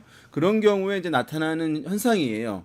그래서 일반적으로 좀 서울에서 중도층들이 있는 것이니까 포함해서 한 조사 결과들을 봤을 때는 여전히 전체 결과와 유사하게 이제 이재명 후보가 김문수 후보에 비해서 서울에서도 우세한 흐름들 나오는 경우들이 있기 때문에 이런 조사들도 이제 있구나라는 정도를 파악하시면 되고 서울에서 정말 넘어갔는가라고 이제 생각하실 필요는 전혀 없겠습니다. 이 적극 투표층 응답 결과도 좀 보면 이재명 51.3, 김문수 36.7입니다. 요거는 이재명 후보 측이 좀 더 적극적으로 투표장에 나온다 이렇게 해석해도 되는 겁니까? 네, 저도 지금 그렇게 보고 있습니다. 뭐 특히 뭐 이 적극 투표층에 대한 응답 결과가 대다수의 여론조사에서 이재명 후보를 지지하는 분들이 더 높게, 훨씬 높게 나타나긴 하거든요. 뭐 물론 이유를 찾아본다면 우리가 일단 이번 선거의 시대 정신이라는 게 어쨌든 윤석열의 파면 이후에 있는 내란 진압과 내란 종식이라는 어떤 시대 정신에 공감하시는 분들이 많기 때문에 이번엔 반드시 투표를 해가지고 나의 주권을 행사하고 나의 권리를 행사해서 다음에 차기 정부를 내 손으로 뽑겠다. 그리고 실제 내란 특검이나 이런 것들을 통해서 진압을 해야 되겠다라는 그런 의지가 반영됐다라는 걸로 보이고요. 두 번째는 이제 최근의 상황을 두고 봤을 때 민주 진보 진영 이른바 이제 이재명 후보를 지지하는 분들의 역결집 상황도 일어나고 있다고 봐야 되겠습니다. 네. 왜냐하면 세 번의 TV 토론에서 펼쳐졌던 여러 가지 장면들이 네거티브 공방이라고 어쨌든 뭐 물론 언론들은 표현을 하고 있습니다만 3차까지 보신 분들이라면 정말 네거티브와 마타도어가 어느 쪽으로부터 시작되고 있는지에 어느 정도 평가는 좀 끝난 것 같거든요. 네. 특히 반복적으로 지속적으로 네거티브를 하는 쪽은 김문수 후보나 이준석 후보가 해당 어떤 주제 뭐 외교 안보와는 좀 상관없는 영 다른 얘기예요. 개인적인 뭐 과거 서사나 이런 것들을 꺼내와서 공격을 하는 경우가 많기 때문에 거기에 대한 어떤 반감 때문에 역결집 또한 일어나고 있기 때문에 반드시 이번에 투표를 하겠다라는 의지는 이재명 후보를 지지하는 쪽이 더 크다고 보는 분석들이 많은 것 같아요. 지금 토론회에 말씀을 했는데 특히 3차 토론회가 참 여러 가지 논란이 좀 많습니다. 이 3차 토론회가 이 지지율에 미칠 영향이 좀 있을까요? 뭐 우리가 지금 여론조사 공표 금지 기간이니까 뭐 확인할 방법은 사실 없지만요. 논란이 이제 이슈가 됐기 네. 때문에 뭐 변동성은 이제 있을 수 있다고 열어놓는 것이 맞긴 하겠습니다. 그리고 이제 어쨌든 이준석 후보가 굉장히 이제 집요하게 이재명 후보에 대한 공세를 했는데 맞아요. 사실은 이제 이게 전략이 있는 거예요. 뭐냐면 1위 후보는 이재명 후보는 원래 처음부터 전략이 있었을 텐데 지난 2차 토론에 그 전략을 수행하지 못한 거예요. 네. 뭐냐면 이준석 후보가 굉장히 도발적인 질문들 많이 할 텐데 거기에 휩쓸리면 안 된다. 네. 라고 하는 게 있었을 텐데 2차 토론에서는 대응을 사실은 많이 한 거예요. 그러니까 3차 토론에서는 절대 하지 않는 전략을 아마 세웠을 것 같아요. 아마도. 그래서 네. 그걸 충실하게 이행했는데 그러다 보니까 이준석 후보 입장에서는 이제 이 맞대응이 들어와야 사실은 이제 풀어가는 것인데 안 먹히니까 이제 가지고 있던 카드들 중에서 할까 말까 아마 좀 수위 때문에 고민했을 텐데 그게 나와버린 것 같아요. 결국 해버렸어요. 예, 해버림으로써 이제 얻는 것보다 잃은 게 큰 이제 소탐대실한 것을 가져온 것인데 영향을 이제 줄 수는 있는 상황인데 그러면 네. 그렇지만 이제 지금 보면 아까 그래프에서 보셨듯이 변동이 있으려면 부동층 비율이 일정 수준 있어야 돼요. 근데 아까 이제 이것이 부동층 비율이 적은 조사 거의 방식임에도 없어요. 불구하고 네. 지금 2%도 안 되는 거의 거잖아요. 없어요. 지금. 전화 면접 조사 지금 오른쪽에 보시면 0.4, 0.5, 0.7. 와, 저 없다는 거잖아요, 거의. 그러니까 사람 면접원이 하는데도 막 5% 밑으로는 지금 내려오고 다 가고 정했다는 있어요. 거잖아요, 사람들이. 그렇기 때문에 부동층 비율이 없기 때문에 변동성이 줄어드는 것이고요. 줄어들고. 특히 중도층에서도 적어요. 다른 이제 조사들 중도층에서도 부동층 비율을 보면 높지가 않은 흐름들이 있어서 그리고 이게 3명 또는 4명의 후보들이 지금 꽉 맞물려 있는 상태예요. 네. 그러니까 뭐 우리 예능 프로 중에 어떤 이제 전직 특수부대 군인들이 3명이서 줄을 이렇게 연결해 가지고 어떤 물 웅덩이에서 바깥에 나가서 자기 깃발을 뽑으려고 하는 게임 있잖아요. 예. 마치 그런 거 같은 거거든요. 왜냐하면 혼자서 가서 뽑을 수는 없는 거예요. 혼자 못 하니까. 누가 딸려와야지 가는 건데 네. 각 캠프들이 최선을 다하잖아요. 서로 땡기려고 하는 것들이 있는 것이기 때문에 움직인다는 게 지금의 1, 2% 움직이는 거는 한 2주 전, 1, 2주 전에 네. 4, 5% 움직이는 것보다 더 많은 에너지가 필요해요. 그러니까 사실 변동성이 굉장히 제약되고 마지막 하나는 오늘 사전 투표가 이루어지잖아요. 예. 사전 투표가 이루어지면 한 이제 3, 40% 이상이 사전 투표 하잖아요. 그럼 변동하려면 표 찍지 않은 유권자 후보가 있어야 되잖아요. 온전하게. 근데 절반 가까이 없어져 버리는 거예요. 사라져버리죠. 그럼 변동성이 더 줄어드는 것이거든요. 네. 그래서 이후에 뭐 여러 큰 이슈들이 이제 있을 수 있고 3차 TV 토론도 뭐 이제 타격 있고 어떤 부분은 수혜가 있을 수 있겠지만 이 흐름에서의 이제 변동성은 극히 제한될 수밖에 없습니다. 지금 우리 조사상으로는 10% 정도 나옵니다. 두 자릿수 이준석 후보. 근데 이 젓가락 이 발언 이게 어떻게 우리 뭐 대표님께서는 뭐 거의 정했기 때문에 좀 어렵다고 보는데 또 일각에서는 좀 더 줄어들 것 같다 이런 분석도 있는 것 제가 같습니다. 한번 그 말씀 예, 그 말씀해 주십시오. 이게 이제 원래 이준석 후보는 보세요. 이 두 자리 진입된 다음에 네. 막 쭉쭉 올라갈 것이다라고 보는 시각도 있었지만 그렇죠. 어려운 거예요. 왜냐면 지금 다 이제 꽉 맞물려 있는 상황이기 때문에 1, 2% 움직인다는 것이 쉬운 게 아닌 국면이거든요. 이걸 빼와야 되는데 빼올 데가 없어요. 다른 캠프도 최선을 다하잖아요. 다 하니까. 그러니까 예, 총 결집하고 그러니까 혼자 올라가는 건 없는 거예요. 이제 네. 이 막판에 한 보름 정도 남겨놓은 시기에서는 거기다가 이준석 후보는 사실 원래 걱정해야 될 게 뭐냐면 아까 이제 투표 적극성 얘기했잖아요. 반드시 투표하겠다고 하는 적극 투표 의향 그 비율이 매우 중요하거든요. 네. 어떤 이것이 높으면 어떤 후보는 사전 여론조사의 지지율보다 득표율이 올라가요. 그렇죠. 맞아요. 근데 이것이 낮은 후보들은 사전 여론조사 지지율보다 득표율이 떨어져요. 이건 매우 중요한 거거든요. 왜냐하면 선거 결과라고 하는 것은 투표한 사람들을 표를 놓고 그 표를 카운팅해서 다시 비율을 정하는 거거든요. 네. 과거에 이회창 후보가 이제 어떤 큰 정당의 대표가 아니라 3정당의 후보로 한번 나온 적이 있어요. 자유선진당. 2007년 나온 적이 있어요. MB 사전 여론조사에서 한 12%, 뭐 13%, 이 정도 나왔어요. 네. 최종 득표율 15% 넘어갔어요. 맞아요. 100% 보존했어요. 왠지 네. 아세요? 지지층이 60, 70대 어르신들이거든요. 예. 투표 참여해 준 거예요, 다 끝까지. 다 끝까지 나오죠. 그러니까 그죠? 다시 득표율로 산정해 보니까 15 넘어간 거란 말이에요. 이런 경우는 올라가는 경우 있는데 투표 의지가 약한 사람은 떨어진다고요. 그래서 우리가 보면 과거에 제3 후보들 보면 떨어진 경우들 많이 있어요. 실제로 이준석 후보 지금 후보들 지지층의 적극 투표 의향 비율을 살펴보게 되면 김문수 후보도 이제 제법 높게 올라왔고 네. 이제 이재명 후보 지지층의 적극 투표 의향 비율이 대체로 제일 높고 김문수 후보도 그에 이제 버금갈 정도로 많이 올라와 있는 상황이나 이준석 후보의 지지층은 현저히 낮아요. 왜냐하면 이준석 후보의 지지층은 우리 20, 30대 남성 중심으로 하면 젊은 층이라 하잖아요. 네. 그다음에 양당 정치 싫어하는 약간 중도적 성향이 있는 분들이에요. 네. 중도적 성향인 분들은 중도층이신 분들 좀 미안합니다만 또 다른 말로 하면 정치 관심도 떨어지는 분이거든요. 관심한 분들이 많지요. 참여 안 하시는 분들이거든요. 예. 그러니까 이게 뭐 해봐야 차이 결과 변동이 없겠네라고 하면 안 가실 수도 있는 거이기 때문에 제가 봤을 때는 이준석 후보가 두 자릿수를 유지하려고 한다 하면은 지금 지지를 올리려고 하는 캠페인보다 이 사람 투표장에 나오게 해야 되는 캠페인에 집중해야 되는 것이거든요. 네.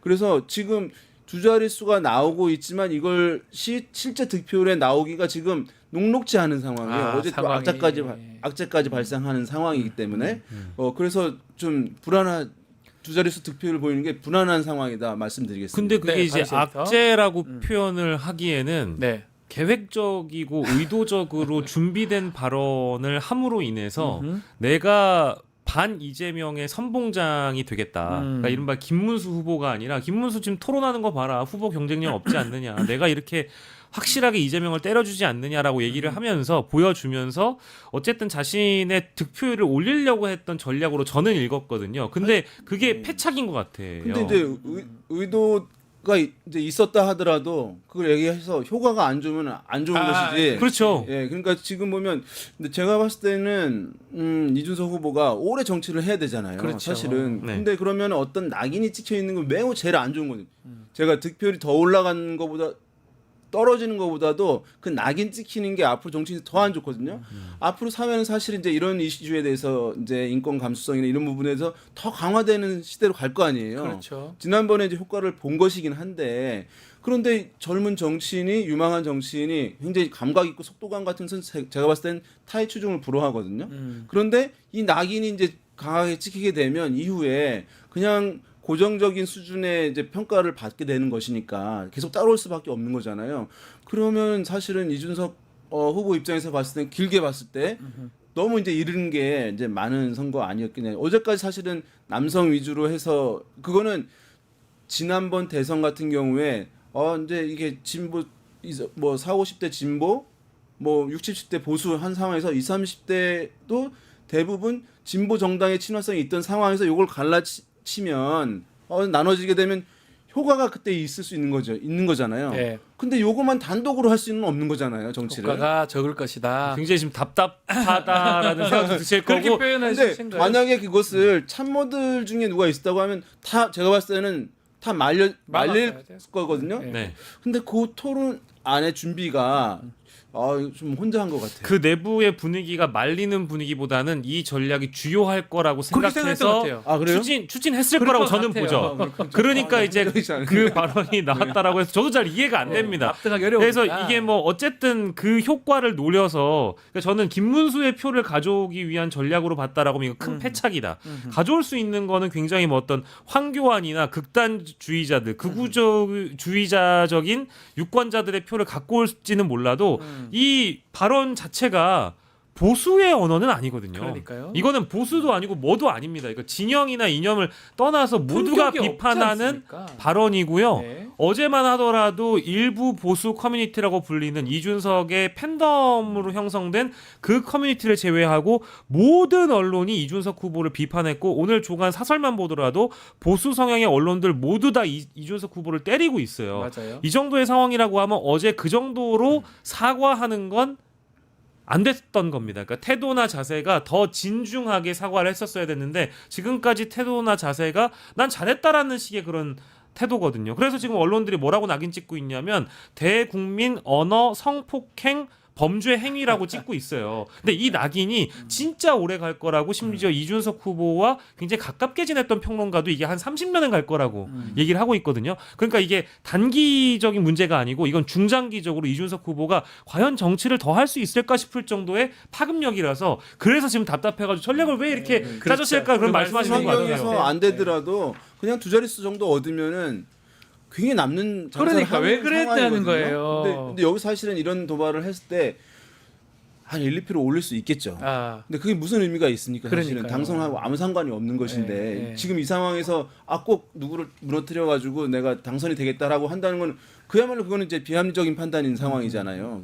그러면 어쨌든 대한민국 토론에서는 예리한 것보다는 품격 있는 걸 높이 쳐주는 문화거든요. 근데 그거를 이렇게 제가 봤을 때 그러니까 지금 이제 보면은 이준석 후보 지지층에 남성 말고 여성도 있긴 있어요. 있죠. 여성들도 이전에 비해서는 늘어난 부분이라고 볼 수 있거든요. 제가 봤을 때 그것까지도 이제 다 잃어버리면. 그러니까 어제 이제 탈당 릴레이가 움직임이 있었다거나 이래서 개혁신당 게시판이 닫히거나 이런 경우도 있었거든요. 그래서 아마 개혁신당과 이준석 후보 측이 이 윤희용 대표님을 모시지 않았기 때문에 이런 문제가 발생한 거다. 한편은 1, 2차 때 너무 잘 먹힌 것에 대한 업된 부분이 좀 있었을 것 같은데 네. 자, 다시 또 여론조사로 좀 돌아가 보면요. 양자 대결도 저희가 실시를 해봤는데 이재명 대 김문수 뭐 이제 사실 3자로 봐야 될 것 같긴 한데요. 네. 자, 어떻게 나왔습니까? 양자 대결 보면은 이재명 대 김문수가 붙었을 때는 50.8%로 나오고요. 김문수 후보가 43.1% 나옵니다. 이것도 마찬가지로 전체 아까 다자구도의 지지도에서 이재명 후보가 소폭 빠졌기 때문에 여기서도 지난 조사 대비 이재명 후보는 2.6% 하락했고요. 김문수 후보가 3.4% 상승한 것으로 보이고 이 경우에도 이제 표의 결집이 양쪽으로 이제 일어나기 때문에 지지율의 결집이 일어나기 때문에 그 외 다른 후보나 없음 잘 모름에 대해서 이따가 비교를 하겠습니다만은 항시 이준석 후보보다 이 모르겠다라는 비율, 그 외 다른 후보를 뽑는 비율이 적다라는 게 또 특징이라고 볼 수 있겠습니다. 자, 바로 그냥 이재명, 이준석 후보 두 양자 대결 결과도 좀 소개 좀 해주시죠. 이재명, 이준석으로 양자 대결을 붙여봤을 때 48.7%가 이재명 후보입니다. 물론 50.8%라고 보였던 지난 김문수 후보의 조사와 비교해봤을 때 좀 더 소폭 빠진 셈이고요. 이준석 후보는 33.3%입니다. 그러니까 김문수 후보의 경우에는 이재명 후보가 붙었을 때 한 자릿수 차이로 좁혀지는데 이재명, 이준석의 경우에는 거의 이 조사에서는 15%가 넘는 차이를 그러네요. 보이고 있고요. 그 이유인즉슨 보면 이게 만약에 이제 단일화를 가정해두고 양자 대결 조사를 하는 거니까요.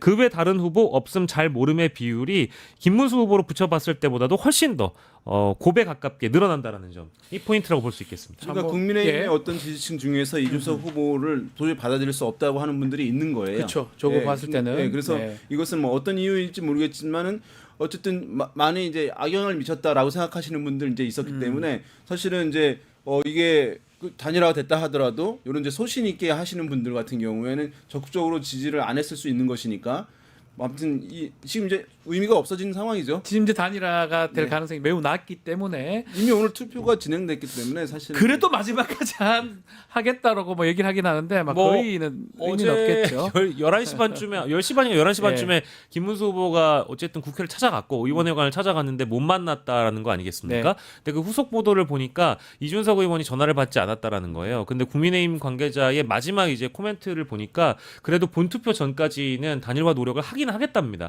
근데 그게 무슨 의미가 있는지 잘 모르겠어요. 초반에는 이게 말 되는데 사전 투표, 본 투표 구분한다는 게 지금은 말이 사전 투표, 본 투표지만 이미 투표가 이게 사실은 거의 동일해졌거든요. 이 활용도가. 그래서 맞아요. 사전 투표가 보조적인 게 아니고 그냥 주된 투표가 두 개가 있는 그러니까 거예요. 3일이 이렇게 있는 거예요. 이틀 하나 둘 세 번째 3일이에요. 그래서 이걸 나눠서 본 투표에 뭐 한다는 것은 의미가 없겠죠. 말이 전혀 안 되는 사실 것입니다. 의미가 없겠죠. 자, 사전 투표 얘기도 좀 해보겠습니다. 오늘부터 진행을 지금 하고 있는데 사전 투표 할 것인지 말 것인지 또 대선에 투표할 것인지 말 것인지 요거 조사를 좀 했다면서요? 예. 이번 대선에서 투표할지 그 투표 여부를 물어봤습니다. 적극 투표하겠다가 높습니다. 89.3%이고요. 가급적 투표하겠다가 8.9%입니다. 그러니까 이 두 비율을 합치면 대략적으로 이제 뭐 97% 정도 보인다고 약 98%에 가깝네요. 98%에 가깝고요. 가급적 투표하지 않겠다가 0.8%, 전혀 투표할 생각이 없다라는 게 0.5, 잘 모르겠다가 이제 0.5인데 여기에서 보면 저는 눈에 띄는 게요. 권영국 후보를 뭐 물론 대부분 다 100%예요. 근데 권영국 후보를 선택한 응답자 중에 투표하겠다는 답변은 권영국 후보가 제일 높습니다. 100%. 무조건. 우린 무조건 투표한다.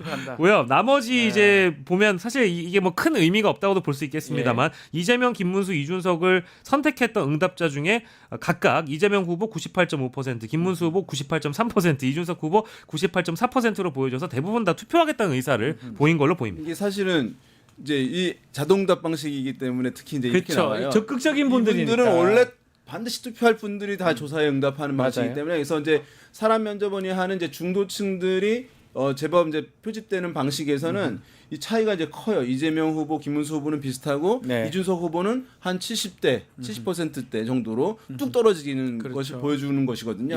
그래서 거기서 실질적으로 유의미한 차이가 실제 지지율과 득표율에서 그 지지층의 투표율이 차이가 날 것으로 이제 보이고요. 그래서 아마도 후보들은 원래는 지금 보면은 이번 선거에서 투표율이 떨어질 수 있는 환경이에요. 모든 조건을 갖췄어요. 떨어질 수 있는 환경을. 그렇죠. 왜냐하면 일단 사전 투표가 평일이잖아요. 그러면 휴일에 사전 투표면 투표율 더 높아지거든요. 근데 이제 그렇지 않으니까 그 부분이 하나 있겠고 또 한 가지는 투표율이 높아지려고 하면 이제 조건이 뭐냐 하면 경쟁 구도로 선거가 이루어져야 돼요. 그다음에 결과가 불확실해야 돼요. 근데 경쟁 구도로 안 이어졌어요.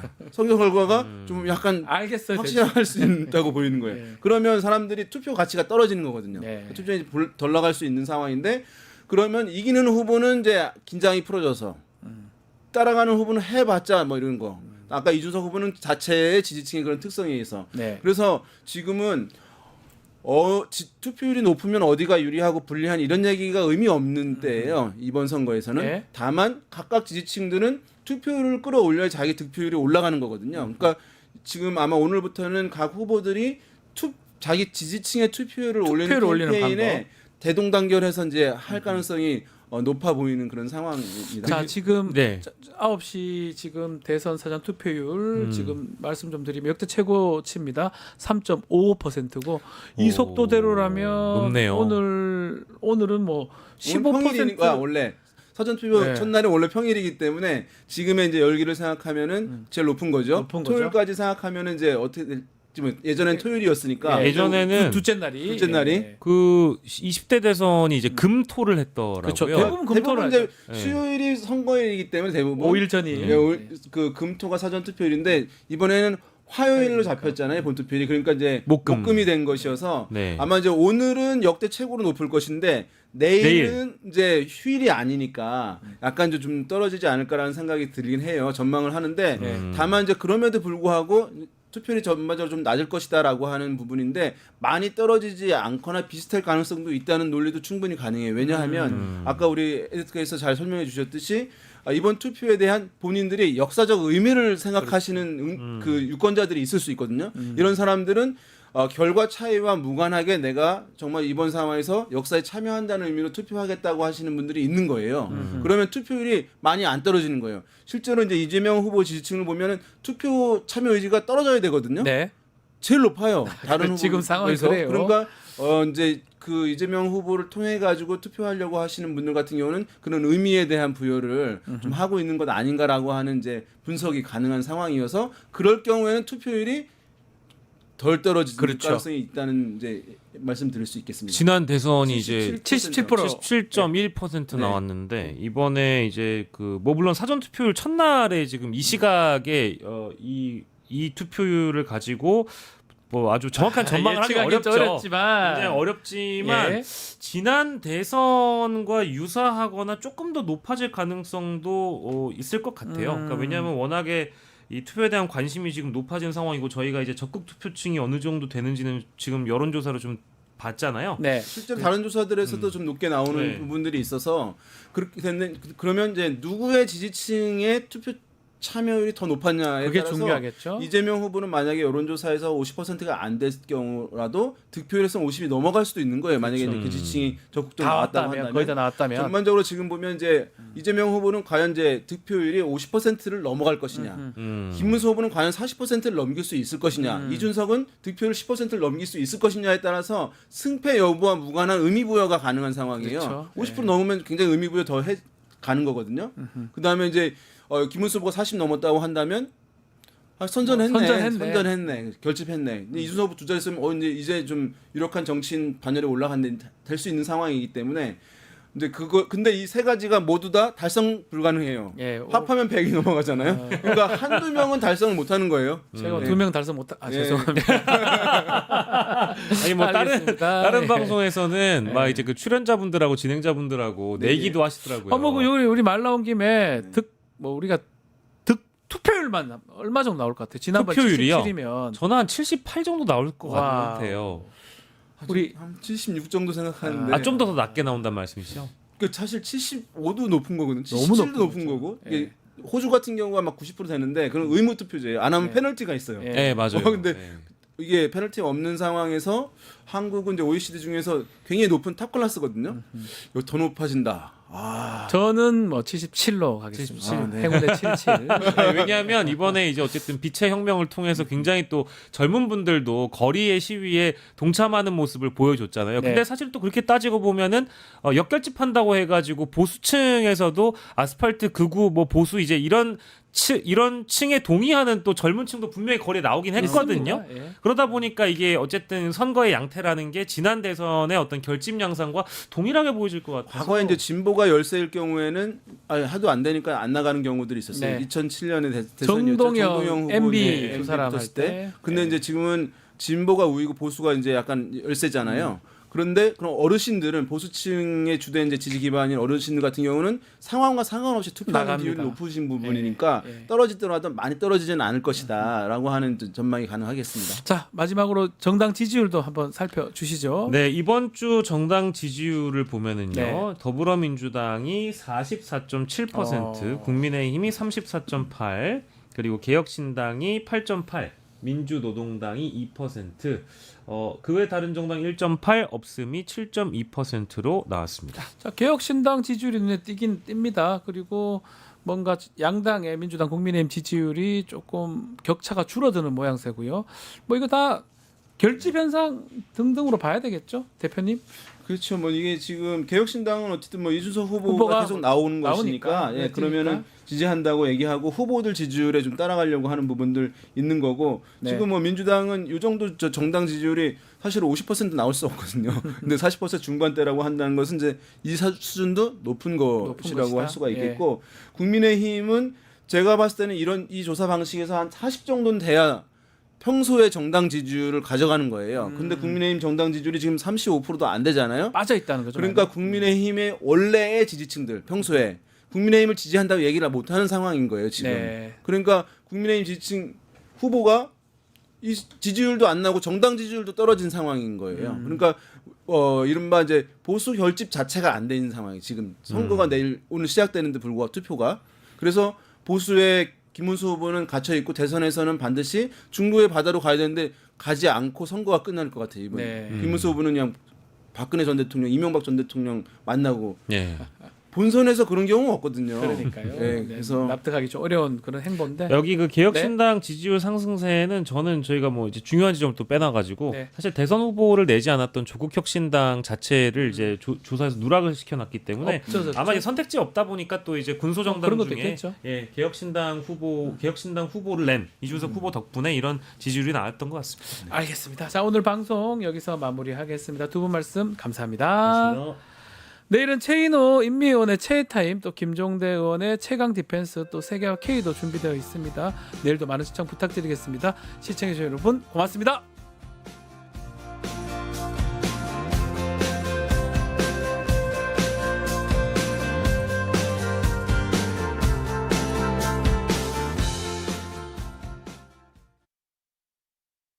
뉴스토마토 K평화연구원이 12.3 내란을 막아낸 시민영웅 1000명 찾기 프로젝트를 진행합니다.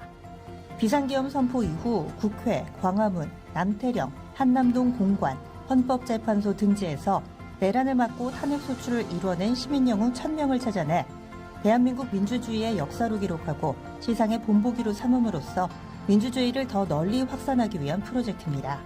이 과정에 직접 참여했거나 참여자를 추천해 주실 분들은 우측 제보하기 QR코드나 아래 메일로 추천 및 제보해 주세요. 민주시민 여러분의 많은 참여 바랍니다. 뉴스토마토 K평화연구원과 함께 해주실 분들의 추천, 제보 및 후원을 기다립니다.